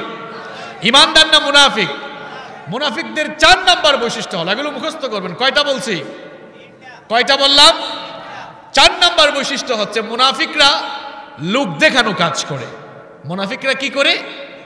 লোক দেখানো, মানুষ দেখানো কাজ করে। কোরআন কারীমের 4 নাম্বার সূরা সূরাতুন নিসা এর 142 নম্বর আয়াতে আল্লাহ পাক সুন্দর করে বলছেন, ইন্নাল মুনাফিকিনা ইউখাদিউনাল্লাহা ওয়া হুয়া খাদিউহুম ওয়া ইযা ক্বামু ইলাস সালাতি ক্বামু কুসালা ইউরাউনান নাসা ওয়া লা ইয়াযকুরুনাল্লাহা ইল্লা কলিলা। আল্লাহ পাক বলেন মুনাফিকরা আল্লাহকে ধোঁকা দিতে চায়, এরা লোক দেখানোর জন্য মানুষ দেখানো কাজ করে। এরা যখন নামাজে দাঁড়ায় অলস হয়ে নামাজে দাঁড়ায়, এদের নামাজটাও আল্লাহকে খুশি করার জন্য হয় না, এদের নামাজটাও হয় লোক দেখাবার জন্য। সূরা হুমাযার মধ্যে আল্লাহ বলেছেন, ফাওয়াইলুল লিল মুসাল্লিন আল্লাযীনা হুম আন সালাতিহিম সাহুন আল্লাযীনা হুম ইউরাউন। ওই নামাজীদের জন্য ধ্বংস যারা নামাজের ব্যাপারে উদাসীন থাকে আর মানুষকে দেখাবার জন্য যারা নামাজ আদায় করে। মুনাফিক স্বভাবের মানুষ যারা, এরা মানুষকে দেখাবার জন্য নামাজ আদায় করে। নির্বাচন যখন আসে, ইলেকশন যখন আসে, এই স্বভাবের মানুষগুলোর সংখ্যা বেড়ে যায়। দেখা গিয়েছে ইলেকশনের মিটিংয়ে গিয়েছে, আদান হয়ে গিয়েছে, এখন যদি মসজিদে না যায় মানুষ কি ভাববে? নামাজের নিয়ত জানুক আর না জানুক, নামাজ জানুক আর না জানুক, ওযু জানুক আর না জানুক, সবার সাথে গিয়ে আল্লাহু আকবার বলে শামিল হয়, এরকম আছে না নাই? এটা আল্লাহকে খুশি করার জন্য হলো না মানুষ দেখাবার জন্য হলো? মুনাফিক মার্কা স্বভাবের মানুষ যারা লোক দেখাবার জন্য তারা কাজ করে, এরা যখন দান করে সদাকা করে তখনও মানুষ দেখাবার জন্য সদাকা করে। যেখানে দিলে মানুষের বাহবা পাবে না ওখানে তারা সদাকা করে না, দান করে না। এই রকম করে যারা লোক দেখাবার জন্য কাজ করে, এরা ইমানদার না বেঈমান? এরা ইমানদার না মুনাফিক? মুনাফিকের 4 নাম্বার বৈশিষ্ট্য আমরা জানলাম। মুনাফিকরা লোক দেখানো কাজ করে। মুনাফিকের 5 নাম্বার বৈশিষ্ট্য হলো মুনাফিকরা রোগাক্রান্ত, তাদের অন্তরের মধ্যে রোগ রয়েছে। এটা বলেছেন কে? কোরআনে কারীমের 2 নম্বর সূরা সূরাতুল বাকারা এর 10 নম্বর আয়াতে আল্লাহ পাক সুন্দর করে বলছেন, ফি কুলুবিহিম মারাদুন ফাযাদাহুমুল্লাহু মারাদা ওয়া লাহুম আযাবুন আলীমুম বিমা কানু ইয়াকযিবুন। আল্লাহ পাক বলেন মুনাফিকদের অন্তরে ব্যাধি রয়েছে, মুনাফিকদের অন্তরে রোগ রয়েছে। এটা এমন রোগ, করোনা ভাইরাসের চাইতে আরো মারাত্মক রোগ। ক্যান্সার হয়ে যদি কেউ দুনিয়া থেকে যায়, ক্যান্সার হয়ে যদি কেউ দুনিয়া থেকে মারা যায়, দুনিয়া থেকে চলে যায়, স্ট্রোক করে কেউ যদি মারা যায়, কিংবা করোনা ভাইরাসে আক্রান্ত হয়ে কেউ যদি মারা যায়, লোকটা জাহান্নামে যাবে এমন কথা কেউ বলতে পারবে নাকি বলেন? কিন্তু আপনার অন্তরে যদি নিফাক নামক ভাইরাস দ্বারা আপনার অন্তর আক্রান্ত হয়ে যায়, নিফাকের ভাইরাস নিয়ে যদি কোনো মানুষ দুনিয়া থেকে চলে যায়, তাদের ব্যাপারে আল্লাহ বলছেন, বাশশিরিল মুনাফিকিনা বিআন্না লাহুম আযাবান আলীমা। মুনাফিকি ভাইরাস নিয়ে দুনিয়া থেকে বিদায় হলে আল্লাহ তাআলা বলছেন, নবী এদেরকে জানিয়ে দেন মুনাফিকদের জন্য আল্লাহ তাআলা জাহান্নামের কঠিন আযাব তৈরি করে রেখেছেন, ব্যবস্থা করে রেখেছেন। নাউযুবিল্লাহি মিন যালিক।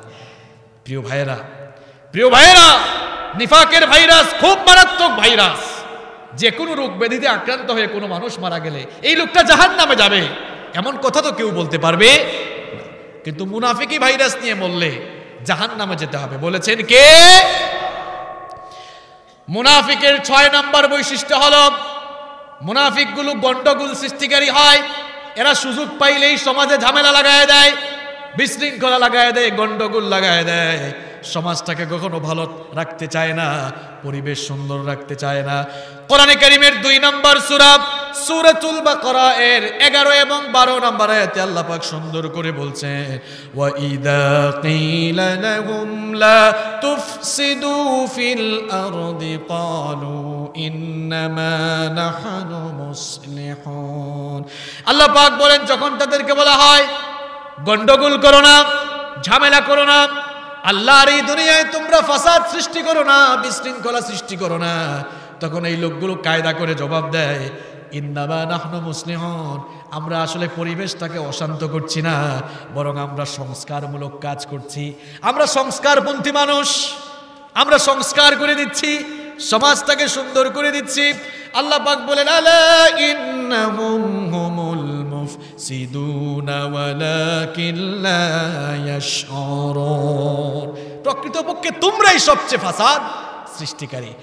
এই ধরনের ফাসাদ সৃষ্টিকারী মুনাফিক মার্কা স্বভাবের মানুষগুলো যখন সমাজের নেতৃত্ব দেয় কিংবা কোনো রাষ্ট্রের নেতৃত্ব দেয়, এই রকম মুনাফিক মার্কা স্বভাবের মানুষগুলো নেতৃত্ব পেয়ে গেলে এরা তখন জালেমের ভূমিকায় অবতীর্ণ হয়ে যায়। আর আল্লাহ পাক বলেন, কোন জালেম যখন নেতৃত্বে চলে যায়, কোন জালেম যখন কোন জনপদের নেতৃত্বে চলে যায়, এরা যদি ক্ষমতা পায়, ক্ষমতা পেলেই তারা 7 দফা মৌলিক কর্মসূচি বাস্তবায়ন করে। জুড়ে বলেন কয় দফা? আয়াতগুলো শুনলে মনে হবে যেন আল্লাহ পাক মাত্রই আয়াতগুলো নাজিল করেছেন। ভালো করে শুনেন, আল্লাহ তাআলা বলছেন মুনাফিক মার্কা মানুষগুলো নেতৃত্ব বলে ক্ষমতা পেলে এরা জালেমের ভূমিকায় অবতীর্ণ হয়ে যায়। আর জালেমগুলো যখন ক্ষমতা পায় এরা মৌলিকভাবে 7 দফা কর্মসূচি বাস্তবায়ন করে। জোরে কোন কয় দফা? কোরআনে কারীমের 27 নম্বর সূরা সূরাতুন নামালের 34 নম্বর আয়াতে আল্লাহ পাক জালেমরা ক্ষমতায় গেলে কি কি কর্মসূচি পালন করে এই আয়াতে আল্লাহ তাআলা তাদের 2টি কর্মসূচির কথা তুলে ধরেছেন। ইন্নাল মুলুকা ইযা দাখালু ক্বরয়াতান আফসাদুহা ওয়া জাআলু আ'ইজ্জাতা আহলিহা আদিল্লা ওয়া কাযালিকা ইয়াফআলুন। আল্লাহ পাক বলেন, জালেমরা যদি ক্ষমতা পায়, ক্ষমতা পেলে তারা যে সকল কর্মসূচি বাস্তবায়ন করে তার মধ্যে 1 নম্বর হলো গোটা রাষ্ট্রে তারা সন্ত্রাস আর ত্রাসের রাজত্ব কায়েম করে। 1 নম্বর সন্ত্রাস আর ত্রাসের রাজত্ব কায়েম করে। 2 নম্বর হচ্ছে ওয়াজালু আইজ্জাতা আহলিহা আদিল্লাহ, ওই রাষ্ট্রের, ওই দেশের, ওই জনপদের সম্মানিত মানুষগুলোকে অপমানিত করার ব্যবস্থা করে। আহারে, অপমান করতে করতে দেখা যায় যেই মানুষগুলো সারা জীবন কোরআনের কথা বলেছেন, যাদের মুখ থেকে সারা জীবন আল্লাহর কোরআনের বাণী বের হয়েছে, এদেরকে অপমান করতে করতে ধর্ষণকারী আর লুণ্ঠনকারী বানাতে পর্যন্ত তারা একটু দ্বিধাবোধ করে না। যারা সারা জীবন কোরআনের খেদমত করেছেন, কোরআনের খেদমত করেছেন নিজেদের স্বার্থ সিদ্ধির জন্য, তাদেরকে ধর্ষণকারী, লুণ্ঠনকারী পর্যন্ত বানিয়ে দেয়। ঠিক কিনা? জালেমরা ক্ষমতায় থাকলে আরো কি কি কর্মসূচি পালন করে শোনেন। কোরআনে কারীমের 2 নম্বর সূরা সূরাতুল বাকারা এর 205 নম্বর আয়াতে আল্লাহ পাক সুন্দর করে বলছেন, ওয়া ইযা তাওয়াল্লা সাআ ফিল আরদি লিয়ুফসিদা ফিহা ওয়া ইউহলিকাল হারসা ওয়ান নাসলা ওয়াল্লাহু লা ইউহিব্বুল ফাসাদ। আল্লাহ পাক বলেন, এরা ক্ষমতা পেলে 3 নম্বর যে কর্মসূচি পালন করে, ওয়া ইউহলিকাল হারস, তারা সেই দেশের শস্য ক্ষেত, সেই দেশের রাষ্ট্রীয় সকল ধন সম্পদগুলোকে নষ্ট করে ফেলে। এরা সুযোগ পেলে, ক্ষমতা পেলে রাষ্ট্রের ধন সম্পদ এমন ভাবে লুট করে, ব্যাংকের টাকা লুটপাট হয়ে যায়, খবর থাকে না। জনগণের টাকা পয়সা কোন দিকে যায় খবর থাকে না, রাষ্ট্রের টাকা গায়েব হয়ে যাবে, হলমার্কের টাকা গায়েব হয়ে যাবে, কোনো খবর থাকবে না। ওয়ায়ুহলিকাল হারসা ওয়ান নাস। এরপরে 4 নাম্বার কর্মসূচির কথা আল্লাহ বলছেন। 4 নাম্বার কর্মসূচি হলো এরা মানুষ আর প্রাণীদেরকে নির্বিচারে হত্যা করবে, বিচার বহির্ভূত হত্যাকাণ্ড বাড়িয়ে দিবে। তাদের বিরুদ্ধে গেলেই তারা তাদেরকে খুন করতে, দুনিয়া থেকে বিদায় করতে দ্বিধাবোধ করবে না। টোটাল বললাম 4টা, জোরে কোন কয়টা? এরপরে এবার আসেন কোরআন কারীমের 9 নাম্বার সূরা, সূরাতুত তাওবা এর 67 নাম্বার আয়াতে আল্লাহ তাআলা তাদের আরো 3টি কর্মসূচির কথা এভাবে বললেন, আল মুনাফিকুনা ওয়াল মুনাফিকাতু বা'দুহুম মিন বা'দ ইয়া'মুরুনা বিল মুনকারি ওয়া ইয়ানহাউনা আনিল মা'রুফি ওয়া ইয়াকবিদুনা আইদিয়াহুম নাসুল্লাহা ফানাসিয়াহুম ইন্নাল মুনাফিকিনা হুমুল ফাসিকুন। আল্লাহ পাক বলেন মুনাফিক পুরুষ আর মুনাফিক নারী একজন আরেকজনের বন্ধু হিসাবে কাজ করে। মুনাফিক মার্কা স্বভাবের মানুষগুলো ক্ষমতায় গেলে জালেম হয়ে যায়, আর জালেমরা ক্ষমতা পেলে কি করে শোনো, আল্লাহ পাক বলেন ইয়ামুরুনা বিল মুনকার, তারা আইন পাশ করে সকল অন্যায় কাজগুলোর পারমিশন দিয়ে দেয়। আইন পাশ করে মদ, গাঁজা, ইয়াবা, বাবা, হেরোইন আইন পাশ করে করে সিনেমা হল চালু করে দিবে, ক্যাসিনো চালু করে দিবে। ওয়ায়ানহাউনা আনিল মারুফ, এরপরে আল্লাহ বলছেন আইন পাশ করে করে সকল ভালো কাজগুলো বন্ধ করে দিবে। কোরআনের মাহফিল সেখানেও বাধা দিবে। একদিকে নিজেকে ইমানদার হিসাবে পরিচয় দেয়, অন্যদিকে কোরআনের মাহফিল বন্ধ করে। এটার নাম কি ইমানদারি না মুনাফিকি? ইমানদারি না মুনাফিকি? আল্লাহ পাক বলেন এরা সুযোগ পাইলেই ক্ষমতা দেখায়া, ক্ষমতা খাটিয়ে সুযোগ পাইলেই ভালো ভালো কাজগুলোতে তারা প্রতিবন্ধকতা সৃষ্টি করে। ওয়ায়াকবিদুনা আইদিয়াহুম, তাদের হাতগুলোকে তারা সংকুচিত করে ফেলে, অর্থাৎ জনকল্যাণমূলক সকল কাজ থেকে তারা তাদের হাতকে গুটিয়ে ফেলে। জালেমরা ক্ষমতায় থাকলে মৌলিকভাবে এই 7 দফা কর্মসূচি বাস্তবায়ন করে, আর আল্লাহওয়ালা লোকেরা, আল্লাহর দিনপন্থী লোকেরা এরা যদি ক্ষমতা পায় তাহলে তারা মৌলিকভাবে যে কর্মসূচিগুলো পালন করবে। আল্লাহ তাআলা বলছেন আল্লাযীনা ইম্মাক্কান্নাহুম ফিল আরদি আকামুস সালাতা ওয়া আতাউয যাকাতা ওয়া আমারু বিল মা'রুফি ওয়া নাহাউ আনিল মুনকার ওয়ালিল্লাহি আকিবাতুল উমুর। আল্লাহ পাক বলেন আমি যদি কোনো জনপদে, কোনো রাষ্ট্রে ইমানদার আল্লাহওয়ালা দিনপন্থী মানুষদের হাতে ক্ষমতা সুপর্দ করে দেই, ক্ষমতা পাওয়ার পরে তারা মৌলিকভাবে 4 দফা কর্মসূচি বাস্তবায়ন করবে। জোরে কোন কয় দফা? নাম্বার 1 নাম্বার হচ্ছে আকামুস সালাহ, ক্ষমতা পাওয়ার পরে আইন পাশ করে, বিল পাশ করে সর্বত্র তারা নামাজ কায়েম করে দেবে। 2 নাম্বার হলো ওয়া আতাউয যাকাহ, সুদ ভিত্তিক অর্থ ব্যবস্থার পরিবর্তে যাকাত ভিত্তিক অর্থ ব্যবস্থা কায়েম করবে। 3 নাম্বার হচ্ছে ওয়ায়ামুরুনা বিল মারুফ, আইন পাশ করে সকল ভালো ভালো কাজগুলো তারা জারি রাখবে। ওয়ায়ানহাউনা আনিল মুনকার, আর 4 নাম্বার হলো আইন পাশ করে করে সকল অন্যায় কাজগুলোকে বন্ধ করবে। অপেকুয়ার মুসলমানরা দেখেন তো, কোরআনের আয়নায় জালেমদের কর্মসূচি আর আলেমদের কর্মসূচি আমরা কোরআন থেকে, কোরআনের আয়নায় জানলাম। এবার যদি আমি আপনাদেরকে প্রশ্ন করি, গোটা দুনিয়ায় যারা নেতৃত্ব দিচ্ছে আজকে, গোটা দুনিয়ায় যে কর্মসূচিগুলো বাস্তবায়ন হচ্ছে, এগুলো আলেমদের কর্মসূচি না জালেমদের কর্মসূচি? যদি আলেমদের হাতে থাকতো, আলেমরা আল্লাহর দিনের পক্ষেই কর্মসূচি দিত, ঠিক কিনা? কিন্তু আলেমরা তো এক না, এখানেও আরেক মুশকিল। এক হুজুরের সাথে আরেক হুজুরের ঠেলাঠেলি আছে না নাই? আমাদের কিতাব এক, নবী এক, বাইতুল্লাহ এক, এরপরেও এত ঠেলাঠেলি, এগুলো হওয়ার কথা ছিল? আমাদের প্রভু এক, এক নবীর উম্মত, জীবন বিধান এক, ওই শিবানী কুরআন।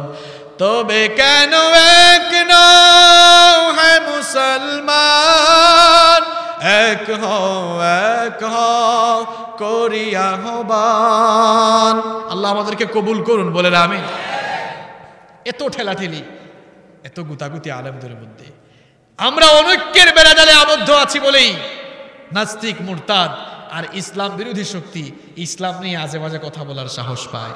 আল্লাহর কসম করে বলছি, যদি উলামায়ে কেরাম, এদেশের পীর মাশায়েখ সবাই ঐক্যবদ্ধ প্ল্যাটফর্মে চলে আসেন, তাহলে এই দেশে কোনো নাস্তিক, মুরতাদ, ইসলাম বিরোধী শক্তি ইসলামের বিরুদ্ধে কথা বলার সাহসও দেখাবে না। আল্লাহ তাআলা আমাদেরকে এক আর নেক বানিয়ে দাও। আরো আসতে বলেন আমিন। মুনাফিকের কয়টা বৈশিষ্ট্য জানলাম? 6টা। কয়টা? মুনাফিকের 7 নম্বর বৈশিষ্ট্য হলো মুনাফিকগুলো মিথ্যাবাদী স্বভাবের হয়। মুনাফিকরা কথায় কথায় কি বলে? কোরআনে কারীমের 63 নম্বর সূরা সূরাতুল মুনাফিকুনের প্রথম আয়াতে আল্লাহ তাআলা বলছেন, ইযা জাআকাল মুনাফিকুনা ক্বালু নাশহাদু ইন্নাকা লারাসূলুল্লাহ ওয়াল্লাহু ইয়া'লামু ইন্নাকা লারাসূলুহু ওয়াল্লাহু ইয়াশহাদু ইন্নাল মুনাফিকিনা লাকাযিবুন। আল্লাহ পাক সূরাতুল মুনাফিকুনের প্রথম আয়াতে বললেন, ওগো আমার নবী, যখন মুনাফিকগুলো আপনার কাছে আসে, মুনাফিকি স্বভাব তো তাদের, এই জন্য তারা আপনার সামনে এসে বলে, তারা সাক্ষ্য দেয়, আমরা সাক্ষ্য দিচ্ছি আপনি আল্লাহর রাসূল। ওগো আমার রাসূল, আপনি তাদেরকে জানিয়ে দেন আল্লাহই সাক্ষ্য দিচ্ছেন আপনি আল্লাহর রাসূল, আর আল্লাহ ভালো করেই জানেন তাদের অন্তরে নিফাক রয়েছে। আল্লাহ ভালো করেই জানেন তাদের অন্তরে নিফাক রয়েছে, আর আল্লাহ সাক্ষ্য দিচ্ছেন ওয়াল্লাহু ইয়াশহাদু ইন্নাল মুনাফিকিনা লাকাযিবুন। আল্লাহ তাআলা বলছেন, আল্লাহ সাক্ষ্য দিচ্ছেন যে মুনাফিকগুলো মিথ্যাবাদী, ইমানের দাবিতে এরা সত্যবাদী নয়। বুখারী এবং মুসলিম শরীফে একটি হাদিস এসেছে, রাসূল করিম সাল্লাল্লাহু আলাইহি ওয়াসাল্লাম বলছেন, আয়াতুল মুনাফিকি সালাসুন। মুনাফিকের সাধারণত 3টি বৈশিষ্ট্য থাকে, অন্য হাদিসে আবার 4টি বলা হয়েছে, এর সাথে আরো একটা অ্যাড করা হয়েছে। 1 নম্বর বলা হয়েছে ইদা হাদ্দাসা কাযাবা। মুনাফিক যখন কথা বলে মিথ্যা বলে। মুসলমানদের মধ্যে কিছু মানুষ এরকম আছে না নাই, কথায় কথায় মিথ্যা বলে। ফোন এসেছে, বলে ভাই আপনি কোথায়? আসে পেকুয়ায়। কয় ভাই আমি তো একটু কক্সবাজারে চলে আসছি কাজে। এরকম আছে না নাই? এই যে মিথ্যা আপনি বললেন, মিথ্যা বলা এটা মুমিনের স্বভাব না মুনাফিকের স্বভাব? কথা কন না কেন? যারা কথা কয় না এরা মনে হয় মাঝে মাঝে মিথ্যা বলে, তাই না? মিথ্যা বলা এটা মুমিনের স্বভাব না মুনাফিকের স্বভাব? মিথ্যা বলা যাবে? আজকে থেকে মিথ্যা বলবেন কে কে? আরো হাত তুলেন তো। মাশাআল্লাহ, কনসেন্ট্রেশন আছে দেখতেছি। ইদা হাদ্দাসা কাযাবা, যখন সে কথা বলবে মিথ্যা বলবে, মিথ্যা সাক্ষ্য দিবে সুযোগ পাইলে, আছে না নাই? আর মিথ্যা সাক্ষ্য দিতে দিতে আজকে আমরা এত নিচে নেমে গিয়েছি, বিশ্ব বরেণ্য মুফাসসিরের বিরুদ্ধে আমরা মিথ্যা সাক্ষ্য দিতে দ্বিধাবোধ করি না। কপাল পোড়া জাতি, চিনল না। আল্লাহর একটি আদালত আছে না নাই? আল্লাহর বিচার আছে না নাই? সেই আদালতে ঠেলা বুঝবা, মজা বুঝবা। সেখানে কোনো উকিল পাবা না, কোনো লয়ার পাবা না, কোনো ম্যাজিস্ট্রেট পাবা না। সেখানে কারো কথা চলবে না, কারো জোর কাটানো চলবে না, শুধু একজনের বিচার চলবে। তিনি কে? আলাইসাল্লাহু বিআহকামিল হাকিমিন। তিনি কি বিচারকদের মধ্যে শ্রেষ্ঠ বিচারক নন? তিনি হচ্ছেন সর্বশ্রেষ্ঠ বিচারক। মুনাফিকের যে কয়েকটি বৈশিষ্ট্য বলা হচ্ছে, নাম্বার 1, ইদা হাদ্দাসা কাযাবা, যখন কথা বলবে কথায় কথায় মিথ্যা বলবে। ওয়া ইদা ওয়াআদা আখলাফা, যখন ওয়াদা করবে ওয়াদা কি করবে? ভঙ্গ করবে। ওয়া ইদা তুমিনা খানা, আমানত রাখা হলে আমানতের খেয়ানত করবে। অন্য আরেকটি হাদিস, এটিও বুখারী এবং মুসলিম শরীফে বর্ণিত হয়েছে। এখানে 4টি বৈশিষ্ট্য বলা হয়েছে। যেই 3টি বৈশিষ্ট্যের কথা বললাম, এই 3টির সাথে আরো একটি যোগ করা হয়েছে, ওয়া ইদা খাসামা ফাজারা, যখন কারোর সাথে তর্কে লিপ্ত হবে তখন কি করবে? গালিগালাজ করবে। মিথ্যা হচ্ছে সকল গুনাহ এবং পাপের জননী, সকল গুনাহের মা। মিথ্যা হচ্ছে সকল পাপের জননী। এই জন্য রাসূল করিম সাল্লাল্লাহু আলাইহি ওয়াসাল্লাম মিথ্যার ব্যাপারে সাবধান করেছেন। তিনি বলেছেন ইয়াকুম ওয়াল কিয, ও উম্মতের লোকেরা সাবধান হও, খবরদার কখনো মিথ্যা বলো না। ফা ইন্নাল কিযবা ইয়াহদি ইলাল ফুজুর, কারণ মিথ্যা মানুষকে পাপাচারের দিকে ধাবিত করে। ওয়া ইন্নাল ফুজুরা ইয়াহদি ইলান নার, আর পাপাচার মানুষকে জাহান্নামের দিকে ধাবিত করে। এজন্য জাহান্নাম থেকে বাঁচতে চাই কি চাই না? তাহলে মিথ্যা বর্জন করার দরকার আছে না নাই? কারণ মিথ্যা বলা এটা মুমিনের স্বভাব না মুনাফিকের স্বভাব?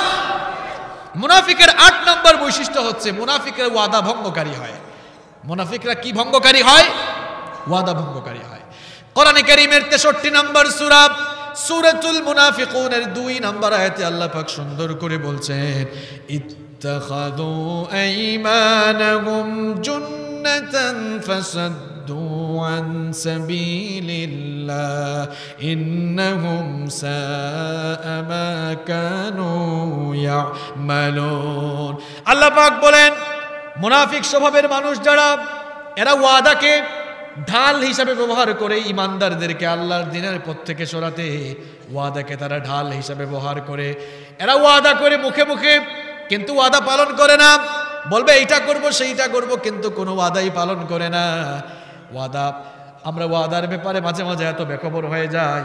এক ভাইয়ের সাথে ওয়াদা করলাম ঠিক এই সময়ে আসবো, দেখা যায় ওই সময়ে আসে না, এর পরে আসে। তাহলে এটা কি ওয়াদার বরখেলাফ হলো কি হলো না? হলো কি হলো না? টাকা নিয়েছে, বলছে ভাই আগামী সপ্তাহে দিয়ে দেব। আগামী সপ্তাহ, কয় সপ্তাহ যে গেল কোনো খবরও। হঠাৎ করে কয়েক সপ্তাহ পরে ওই লোকটাকে সামনে দেখছে। যখনই সামনে দেখছে অন্য রাস্তা দিয়ে দৌড় দিয়েছে। অবশ্য এইরকম মানুষ এই পেকুয়াতে নাই। আপনি একজন ভাইয়ের কাছ থেকে টাকা নিয়েছেন, একটা সময় চেয়েছেন, ওই সময়ে টাকা যদি দিতে না পারেন, তার কাছ থেকে আপনি আবার নতুন করে সময় চাইতে পারেন। কিন্তু কেন এই মুনাফিকি স্বভাব আপনার ভেতরে? ওয়াদার যিনি বরখেলাপ করেন সেই ব্যক্তি মোমেন না মুনাফিক? মোমেন না মুনাফিক? আল্লাহ রাসূল বলছেন লা দীন লিমান লা আহদা লাহু, যেই ব্যক্তি তার ওয়াদাকে ঠিক রাখে না সেই ব্যক্তি দিনদার নয়, সেই ব্যক্তি মোমেন নয়। আমরা কথায় কথায় ওয়াদা করি, নির্বাচনের আগে ওয়াদা বাড়ে না কমে? নির্বাচন আসলে ওয়াদা বাড়ে না কমে? এই করব সেই করব, এই রাস্তা এটা করব সেইটা করব, দেখা যায় এরপরে কিছুই আর। আপনাদের এলাকার রাস্তাঘাট মাশাআল্লাহ অনেক সুন্দর। আপনাদের এলাকায় ওয়াদাগুলো কি এরকম সুন্দর নাকি? রাস্তার মতো সুন্দর? হ্যাঁ, রাস্তা যেমন সুন্দর ওয়াদাও সুন্দর, তাই না? আমি ভাবতেছিলাম কি ব্যাপার, বান্দরবান যাচ্ছে নাকি, আপ ডাউন করে। আরে ওয়াদার ব্যাপারে কত গাফেল, আবার নিজেকে পাক্কা ইমানদার বলে দাবিও করে। যেই লোক ওয়াদার ব্যাপারে গাফেল, এই লোকটার অন্তরে ঈমান আছে নাকি নিফাকি আছে? দেখেন ওয়াদা পালনের একটা দৃষ্টান্ত আপনাদেরকে বলি, শুনবেন তো? আমিরুল মুমিনিন সাইয়েদনা ওমর ইবনুল খাত্তাব রাদিয়াল্লাহু আনহুর শাসন আমলে তার আদালতে একবার দুইজন লোক এক যুবককে আদালতের মধ্যে হাজির করলো, মামলা দিল, অভিযোগ দিল। অভিযোগ ছিল ওই যুবক ছেলে তাদের বাবাকে হত্যা করেছে। ওমর ইবনুল খাত্তাব রাদিয়াল্লাহু আনহু বললেন, তুমি কি সত্যি সত্যি তাদের বাবাকে মেরে ফেলেছো নাকি হত্যা করেছো নাকি? যুবক তখন স্বীকার করলো, বলল হ্যাঁ আমি সত্যি তাদের বাবাকে হত্যা করেছি। ওমর ইবনুল খাত্তাব তখন বললেন, ঘটনাটা ভালো করে শোনাও। যুবক তখন বলল, আমি খুব ক্লান্ত ছিলাম, ক্লান্ত শরীরে নিয়ে খেজুর গাছের ছায়ায় আমি বিশ্রাম নিচ্ছিলাম। হঠাৎ করে মনের অজান্তেই আমার ঘুম চলে আসলো। আমি যখন ঘুমিয়ে পড়লাম, ঘুম থেকে উঠে দেখি আমার উট আর নাই, উট হারিয়ে গিয়েছে। খুঁজতে খুঁজতে বেশ কিছু দূর যাওয়ার পরে আমি দেখলাম আমার উটটা মরে শুয়ে পড়ে আছে। একজন লোককে তার কাছে দেখলাম। আমি বললাম, আপনি কি জানেন নাকি এই উটটা কিভাবে মারা গেল? লোকটা বলল, এই উটটা আমার বাগানের ভেতরে ঢুকতে চেয়েছিল, আমি পাথর নিক্ষেপ করে উটটাকে মেরে ফেলেছি। যুবক বলল, আমি ওই লোকটার সাথে তর্কাতর্কিতে লিপ্ত হয়ে গেলাম। তর্কাতর্কি করতে করতে এক পর্যায়ে আমি আমার কন্ট্রোল করতে না পেরে ওই বৃদ্ধ মানুষটিকে আমি হত্যা করে ফেললাম। রাগের মাথায় আমি তো জানতাম না সে যে মরে যাবে, মনের অজান্তেই তাকে মেরে ফেলেছিলাম। ওমর ইবনুল খাত্তাব এবার যেই বুড়া লোকটা মারা গিয়েছিল ওই বুড়া লোকের দুই ছেলেই তো ওই যুবককে ধরে এনেছে। ওই দুই ছেলেকে বললেন, তোমরা এখন কি চাও? কারণ যুবক ছেলেটা তো ইচ্ছা করে মারে নাই, মনের অজান্তে মেরেছে। তোমরা এখন তার শাস্তি কি চাও? দুই ছেলে বলল, ইসলামে হত্যার শাস্তি হচ্ছে হত্যার বদলে হত্যা, সুতরাং আমরাও তার মৃত্যুদণ্ড চাই। ওমর ইবনুল খাত্তাব রাদিয়াল্লাহু আনহু বললেন, ওগো যুবক, তোমার ব্যাপারে তো মৃত্যুদণ্ডের ফয়সালা হয়েছে, তোমার মৃত্যুদণ্ডের আগে তোমার কি কোনো শেষ ইচ্ছা আছে নাকি? এবার যুবক বলল, ওগো আমিরুল মুমিনিন, আমার শেষ একটি ইচ্ছা অবশ্যই আছে। বহু মানুষের ঋণ আমার কাছে আছে, বহু মানুষের আমানত আমার কাছে আছে। কয়েকটা দিন যদি সময় দেন, আমি তাদের আমানতদাতাদের কাছে আমি আবার পৌঁছে দিয়ে আসব। আমার যে ঋণগুলো রয়েছে পরিশোধ করে আমি আবার চলে আসব। ওমর ইবনুল খাত্তাব বললেন, ঠিক আছে, আগামী জুমাবার পর্যন্ত তোমাকে সময় দেওয়া হবে, কিন্তু এমনি এমনি তো তোমাকে ছাড়া যাবে না, কারণ ছাড়ার পরে তুমি যদি আর না আসো তাহলে তো হবে না। সুতরাং তোমাকে ছাড়বো, শর্ত হচ্ছে কেউ যদি তোমার জন্য জিম্মাদারি গ্রহণ করে। এবার যুবক বলল, এই এলাকা তো আমার নয়, এই এলাকায় কোনো মানুষও আমার পরিচিত নাই, কে আবার আমার জন্য জিম্মাদার হবে? আল্লাহর নবীর অনেক সাহাবীরা সেখানে উপস্থিত ছিলেন, কেউ আর জিম্মাদারি গ্রহণ করে না। হঠাৎ করে আবু যার গিফারি রাদিয়াল্লাহু আনহু দাঁড়িয়ে গেলেন। তিনি বললেন, ওগো আমিরুল মুমিনিন, আমি এই যুবকের জন্য জিম্মাদারি গ্রহণ করব। ওমর ইবনুল খাত্তাব রাদিয়াল্লাহু আনহু বললেন, চিন্তা করে সিদ্ধান্ত নাও, যুবকের জিম্মাদারি গ্রহণ করলে যুবক যদি জুমার নামাজের আগে না আসে তাহলে কিন্তু জুমার পরে তার বদলে তোমাকেই মৃত্যুদণ্ড দেওয়া হবে। কি কঠিন ফয়সালা!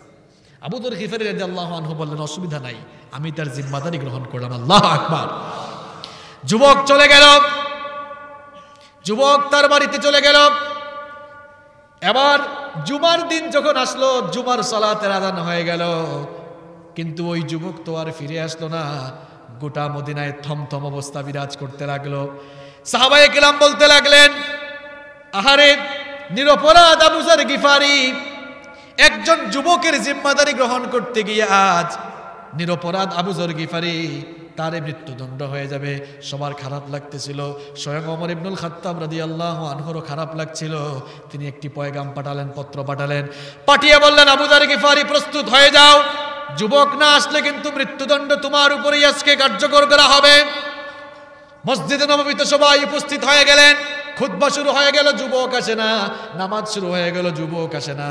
নামাজ শেষ হয়ে যাওয়ার পরেও যুবক আসে না। এবার ওমর ইবনুল খাত্তাব রাদিয়াল্লাহু আনহু বললেন, মৃত্যুদণ্ড দেওয়ার জন্য সকল প্রস্তুতি সম্পন্ন করো। আবু যর গিফারিকে মৃত্যুদণ্ড দেওয়া হবে। এবার জল্লাদের হাত পাও কাঁপা শুরু হয়ে গিয়েছে, কারণ নিরপরাধ একজন মানুষকে মৃত্যুদণ্ড দেওয়া হবে। যখন মৃত্যুদণ্ডের সকল কার্যক্রম সম্পন্ন করা হলো, মৃত্যুদণ্ডের সকল প্রস্তুতি সম্পন্ন করা হলো, এমন সময় হঠাৎ করে দেখা গেল মরুভূমির বালিগুলো উড়িয়ে কে যেন ঘোড়া চালিয়ে আসতেছে। হঠাৎ এক সাহাবী বললেন, থামো, মনে হয় কেউ আসতেছে, দেখি কে আসে। দেখা গেল ওই যুবক এসে হাজির হয়েছে। ওমর ইবনুল খাত্তাব অবাক হয়ে গেলেন। ওমর ইবনুল খাত্তাব রাদিয়াল্লাহু আনহু অবাক হয়ে বললেন, ওগো যুবক, তুমি তো চলেই গিয়েছিলে, না আসলে তো তুমি মৃত্যুদণ্ড থেকে বেঁচে যেতা, তুমি এসেছো কেন? এখন তো তোমাকে মৃত্যুদণ্ড দেওয়া হবে। যুবক তখন বলল, আমি তো একজন মুসলমান, আমি তো মুনাফিক হয়ে মরতে পারবো না, আমি তো ওয়াদা দিয়ে গিয়েছিলাম আমি আসব, সুতরাং আমি এমন জীবন যাপন করতে চাই না, আমি মারা যাওয়ার পর মুনাফিক হয়ে আল্লাহর কাছে উঠতে চাই না। ওয়াদা ঠিক রাখার জন্য সময় মতো এসে হাজির হয়েছি। ওমর ইবনুল খাত্তাব রাদিয়াল্লাহু আনহু এবার আবু যর গিফারিকে বললেন, ওগো আবু যর গিফারি, তুমি কেন এই যুবকের জন্য জিম্মাদারি গ্রহণ করেছ? যুবককে তো কোনোদিন তুমি দেখো নাই, তাকে চিনো না, তারপরেও কেন তার জন্য জিম্মাদার হলে? আবু যর গিফারি রাদিয়াল্লাহু আনহু তখন বললেন, ওগো আমিরুল মুমিনিন, আমি আমার এই যুবক ভাইয়ের জন্য এজন্যই জিম্মাদার হয়েছি, যেন কোনো অমুসলিম এই কথা বলতে না পারে যে আমাদের মুসলমান একজন ভাই বিপদে পড়েছে, আর আল্লাহর নবীর অনেক সাহাবীরা উপস্থিত ছিল, তাকে কেউ সাহায্য করে নাই, এমন কথা কেউ যেন বলতে না পারে। এই জন্য আমি আমার ভাইয়ের জন্য সাহায্যকারী হয়েছি। আল্লাহু আকবার। এই দৃশ্য দেখে এবার ওই দুই ছেলে, যেই লোকটা মারা গিয়েছে তার দুই ছেলে যারা ওই যুবককে ধরে আনছিল, তারা এই দৃশ্য দেখে তারাও আবেগের বশবর্তী হয়ে বলল, আমিরুল মুমিনিন, আমরা ওই যুবককে মাফ করে দিলাম, তাকেও মৃত্যুদণ্ড দেওয়ার দরকার নেই। আল্লাহু আকবার। ওমর ইবনুল খাত্তাব আরো অবাক, বললেন, তোমরা এখন আবার তাকে মাফ করে দিচ্ছ কেন? তখন দুই ছেলে বলল, আমরা এজন্যই মাফ করে দিলাম, কারণ আমাদেরই একজন মুমিন ভাই মনের অজান্তে একটা লোককে মেরে ফেলেছে, মাফও চেয়েছে। আমরা যদি ক্ষমা করে না দেই, অমুসলিমরা ভাববে যে মুসলমানরা খুব নিষ্ঠুর হয়, এটা যেন কেউ না ভাবতে পারে, এজন্য আমার ভাইকে আমরা মাফ করে দিয়েছি। ওয়াদা পালনের দৃষ্টান্ত দেখেন কেমন। আর আমাদের ওয়াদা পালন, যে বললাম না, টাকা নিছে, আরে আপনারা বিশ্বাস করবেন, আমরা তো হুজুর মানুষ, আমার কাছ থেকে টাকা নিয়ে আমার সামনে আসে না। আপনারা তো সাধারণ পাবলিক, আমাদের কথাই বললাম। এই যে ওয়াদা করার পর আমরা ওয়াদা পালন করি না, এটা কি ইমানদারি স্বভাব না মুনাফিকি স্বভাব? ক্ষমতায় যাওয়ার আগে ওয়াদা করে কুরআন সুন্নাহ বিরোধী কোনো আইন হবে না, একেবারে মদিনা সনদ দিয়া সব চালাবো, আর যাওয়ার পরে দেখা যায় ওয়াদা ভঙ্গ করে মদিনা সনদের উল্টোটা চলে। কথা কন না কেন? এটা ইমানদারি না মুনাফিকি? ইমানদারি না মুনাফিকি? তাহলে কয়টা বললাম? খাইয়া ফেলছেন না? 8টা বলেছি, মাশাআল্লাহ। মনে রাখতেছেন তো পয়েন্টগুলা? নাম্বার 9, মুনাফিকের 9 নম্বর বৈশিষ্ট্য হচ্ছে মুনাফিকরা আমানতের খেয়ানত করে। আমানতের, আর আমার নবী বলেছেন, লা ঈমানা লিমান লা আমানাতা লাহু, যার মধ্যে আমানতদারিতা নেই তার মধ্যে ঈমানও নেই। আল্লাহর নবীকে প্রশ্ন করা হলো, মাতাস সাআ, ওগো আল্লাহর নবী, কখন কিয়ামত অনুষ্ঠিত হবে? বিশ্বনবী বললেন, ইদা দুইয়াতিল আমানাতি ফান্তাজিরিস সাআ, চতুর্দিকে যখন আমানতের খেয়ানত শুরু হয়ে যাবে, মনে করবা কিয়ামত আসতে আর বেশি বাকি নাই। আমানতের খেয়ানত মুনাফিকের আলামত, আমানতের খেয়ানত মুনাফিকের, আবার আমানতের খেয়ানত কিয়ামতেরও। আমানতের খেয়ানত কিয়ামতের আলামত, আমানতের খেয়ানত মুনাফিকেরও। সাহাবারা বললেন, ওয়া কাইফা ইদাআতুহা ইয়া রাসূলুল্লাহ, পড়েন সাল্লাল্লাহু আলাইহি ওয়াসাল্লাম, ওগো আল্লাহর রাসূল, আমানতের আবার খেয়ানত কিভাবে হয়? বিশ্বনবী তখন বললেন, ইদা উসনিদাল আমরু ইলা গায়রি আহলিহি ফান্তাজিরিস সাআ, যখন যোগ্যতার চেয়ারগুলোতে অযোগ্য মানুষগুলোকে বসানো হবে, তখনই আমানতের খেয়ানত শুরু হয়ে যাবে। আরে কি আর বলবো, কথা বললে তো কোনো কিছু বাদ দেওয়া যায় না, আবার সব কিছু বলাও যায় না, কারণ সামনে তো ক্যামেরা আছে, দেখেন না, বিপদেও আছে, সব তো বলাও যাচ্ছে না।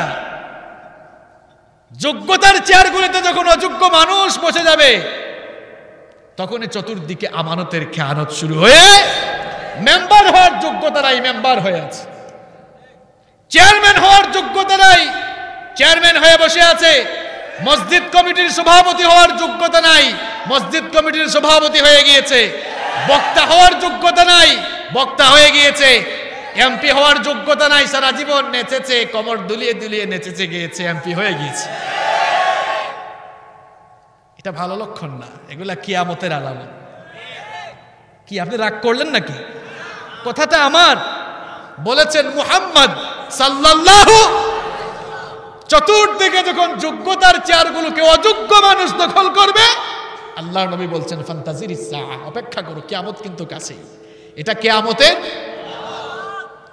আমানতের খেয়ানত, কিয়ামতের, আবার আমানতের খেয়ানত মুনাফিকের।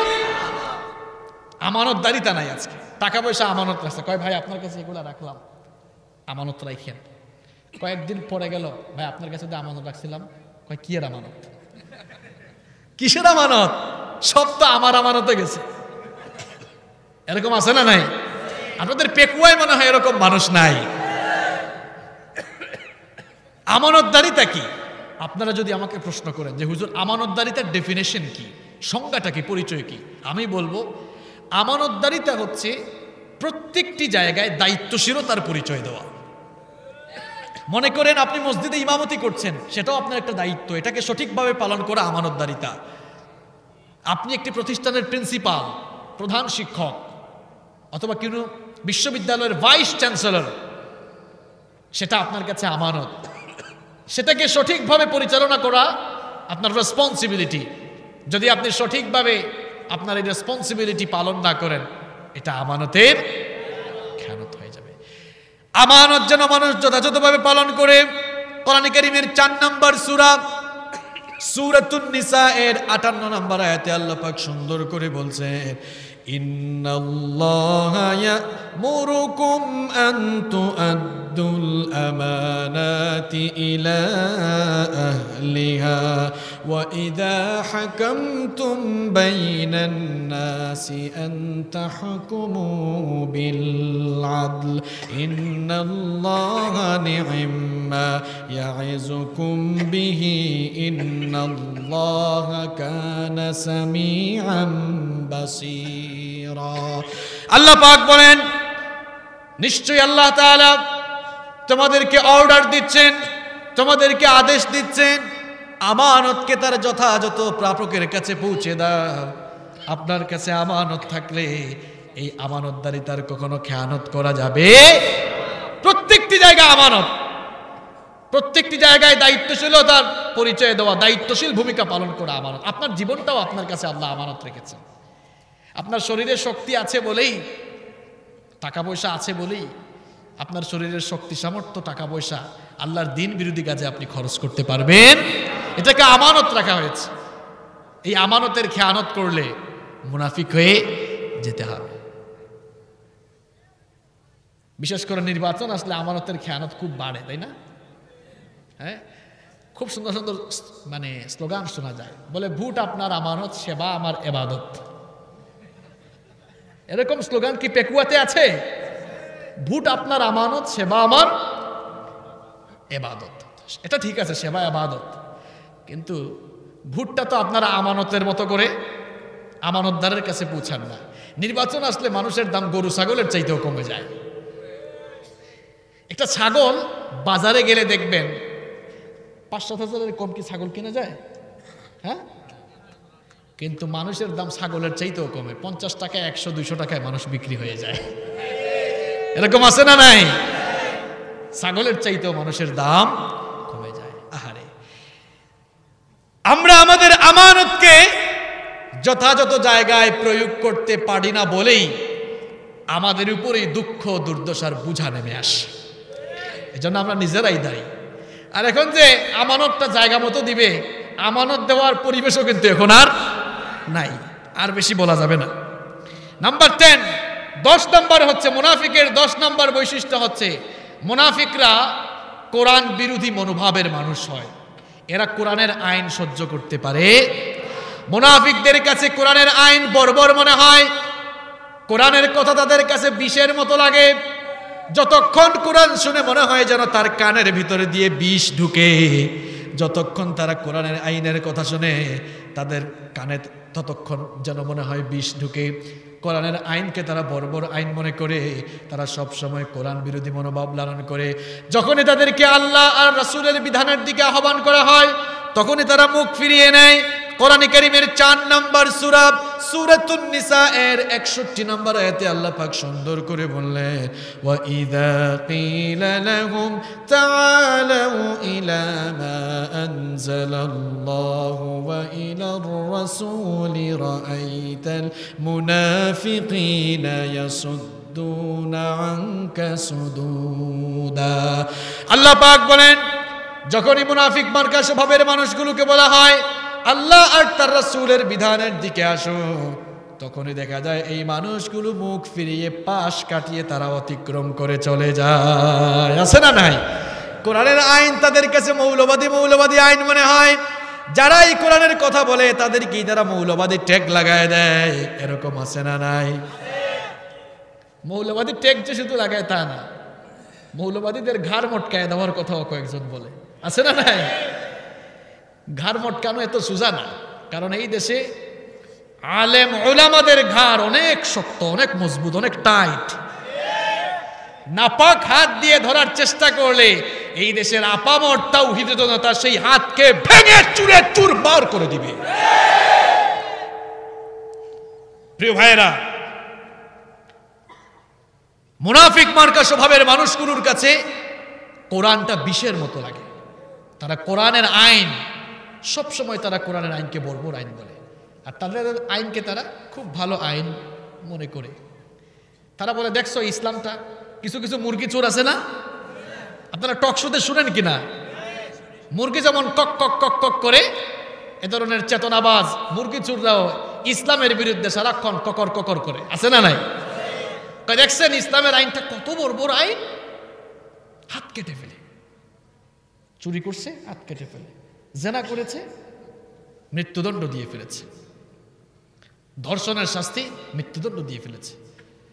তো এই দেশে ইসলামের আইন চাও না, কারণ ইসলামের আইন শুরু হলে তো ধর্ষণ করলেই মৃত্যুদণ্ড, আছে না নাই?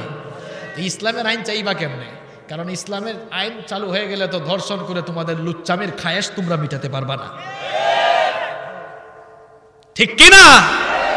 ইসলামের বিধান, ইসলামের আইন যেখানেই আছে সেখানেই শান্তি, আছে না নাই?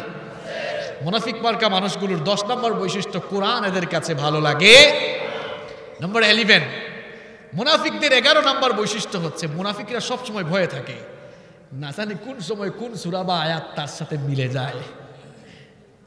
এই কথাটা আমার না, আল্লাহ। দেখেন কোরআনে কারীমের 9 নম্বর সূরা, সূরাতুত তাওবা এর 64 নম্বর আয়াতে আল্লাহ তাআলা বলছেন, ইয়াহযারুল মুনাফিকুনা আন তুনাজ্জালা আলাইহিম সূরাতুন তুনাব্বিউহুম বিমা ফি কুলুবিহিম।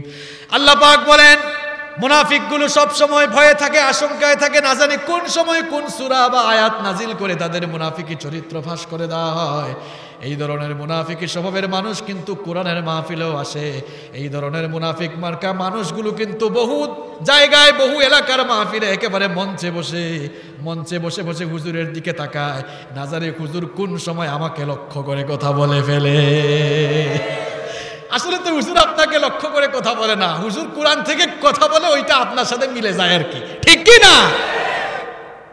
এই ভয়টা 1500 বছর আগের মুনাফিকরাও করত। আল্লাহ আয়াত নাযিল করে নবীকে জানালেন, নবী, মুনাফিকরা ভয়ে থাকে যে কোন সময় আমি কোন সূরা নাযিল করে নাকি তাদের চরিত্র ফাঁস করে দিই। এটা মুনাফিকদের ভয়। এই জন্য আপনাদের এলাকা তো অনেক ভালো, আলহামদুলিল্লাহ। অনেক এলাকায় হুজুরদেরকে নোটিশ দেয়, হুজুর এটা বলবেন না, এটা বলবেন না, এটা বলবেন না, এটা বলবেন না, কারণ এটা বললেই তো উপরে পড়বে, ঠিক কি না? তো মুনাফিকরা সব সময় ভয়ে থাকে, না জানি কোন সময় তার চরিত্র কোরআন ফাঁস করে দেয় কিনা। এটা তাদের 11 নম্বর চরিত্র। মুনাফিকদের 12 নম্বর বৈশিষ্ট্য হলো এরা আতাত করে চলে, সিন্ডিকেট মেইনটেইন করে চলে। কোরআনে কারীমের 4 নম্বর সূরা, সূরাতুন নিসা এর 141 নম্বর আয়াতে আল্লাহ পাক সুন্দর করে বললেন, আল্লাযীনা ইয়াতারাব্বাসুনা বিকুম ফাইন কানা লাকুম ফাতহুম মিনাল্লাহি ক্বালু আলাম নাকুম মাআকুম ওয়া ইন কানা লিল কাফিরিনা নাসীবুন ক্বালু আলাম নাস্তাহওয়িয আলাইকুম ওয়া নামনাকুম মিনাল মুমিনিন। আল্লাহ পাক বলেন, মুমিনরা সব সময় আতাত করে চলতে চায়। যখন মুনাফিকরা সব সময় আতাত করে চলতে চায়, যখন মুমিনদেরকে আল্লাহ বিজয় দান করেন, মুমিনদের কাছে গিয়ে বলে, আমরা কি তোমাদের সাথী ছিলাম না নাকি? আবার যখন কাফেরদের কিছু বিজয় আসে, কাফেরদের কাছে গিয়ে বলে, আমরা তো আসলে তোমাদের সাথেই ছিলাম, আমাদের অবদানকে তোমরা ভুলতে পারবা নাকি? এরকম আছে না নাই? আতাত করে তারা, মুনাফিকরা সব সময় যুদ্ধ বিগ্রহকে এড়িয়ে চলতে চায়। এরপরে মুনাফিকদের 14 নম্বর বৈশিষ্ট্য হচ্ছে মুনাফিকরা সব সময় তাদেরকে চালাক মনে করে, আর ইমানদার যারা, মোমেনদেরকে তারা সব সময় নির্বুধ মনে করে। মুনাফিকদের 15 নম্বর বৈশিষ্ট্য হচ্ছে মুনাফিকরা মুসলমানদের বিপদ আপদ আসলে মুনাফিকরা খুশি হয়। মুসলমানরা কোনো কষ্ট বা মুসিবতে পড়ে গেলে তারা খুশি হয়, আর মুসলমানদের সুদিনে তারা খুব ব্যথিত হয়। মুনাফিকদের যে 15টি বৈশিষ্ট্য আপনাদের সামনে আমি তুলে ধরলাম, এই নিফাক নামক মারাত্মক ভাইরাস, যেই ভাইরাস করোনা ভাইরাসের চেয়েও মারাত্মক। আমি আবারও বলছি, করোনায় মারা গেলে কেউ জান্নাতে যাবে, এমন কথা কেউ বলতে পারবে না, কিন্তু নিফাক নামক ভাইরাস নিয়ে মরলে আল্লাহ তাআলা বলছেন বাশশিরিল মুনাফিকিনা বিআন্না লাহুম আযাবান আলীমা। মুনাফিকদের ব্যাপারে আল্লাহ তাআলা জাহান্নামের শাস্তির সুসংবাদ দিয়েছেন। এজন্য প্রিয় ভাইয়েরা, নিফাক নামক ভাইরাস যেন আমাদের অন্তরে বাসা বাঁধতে না পারে, সেই জন্য আমরা আমাদের ঈমান দিয়ে নিফাকের ভাইরাসকে মোকাবেলা করব। আমরা কোরআন হাদিস চর্চা করে ইসলামের আলোকে আমাদের জীবনকে পরিচালিত করব। আল্লাহ তাআলা যেন নিফাকের ভাইরাস মুক্ত পবিত্র একটি জীবন পরিচালনা করার তৌফিক আমাদের সবাইকে দান করেন। আমরা সবাই বলি আমিন। হাদা মা ইনদি ওয়াল ইলমু ইনদাল্লাহ। আসসালামু আলাইকুম ওয়া রাহমাতুল্লাহি ওয়া বারাকাতুহু।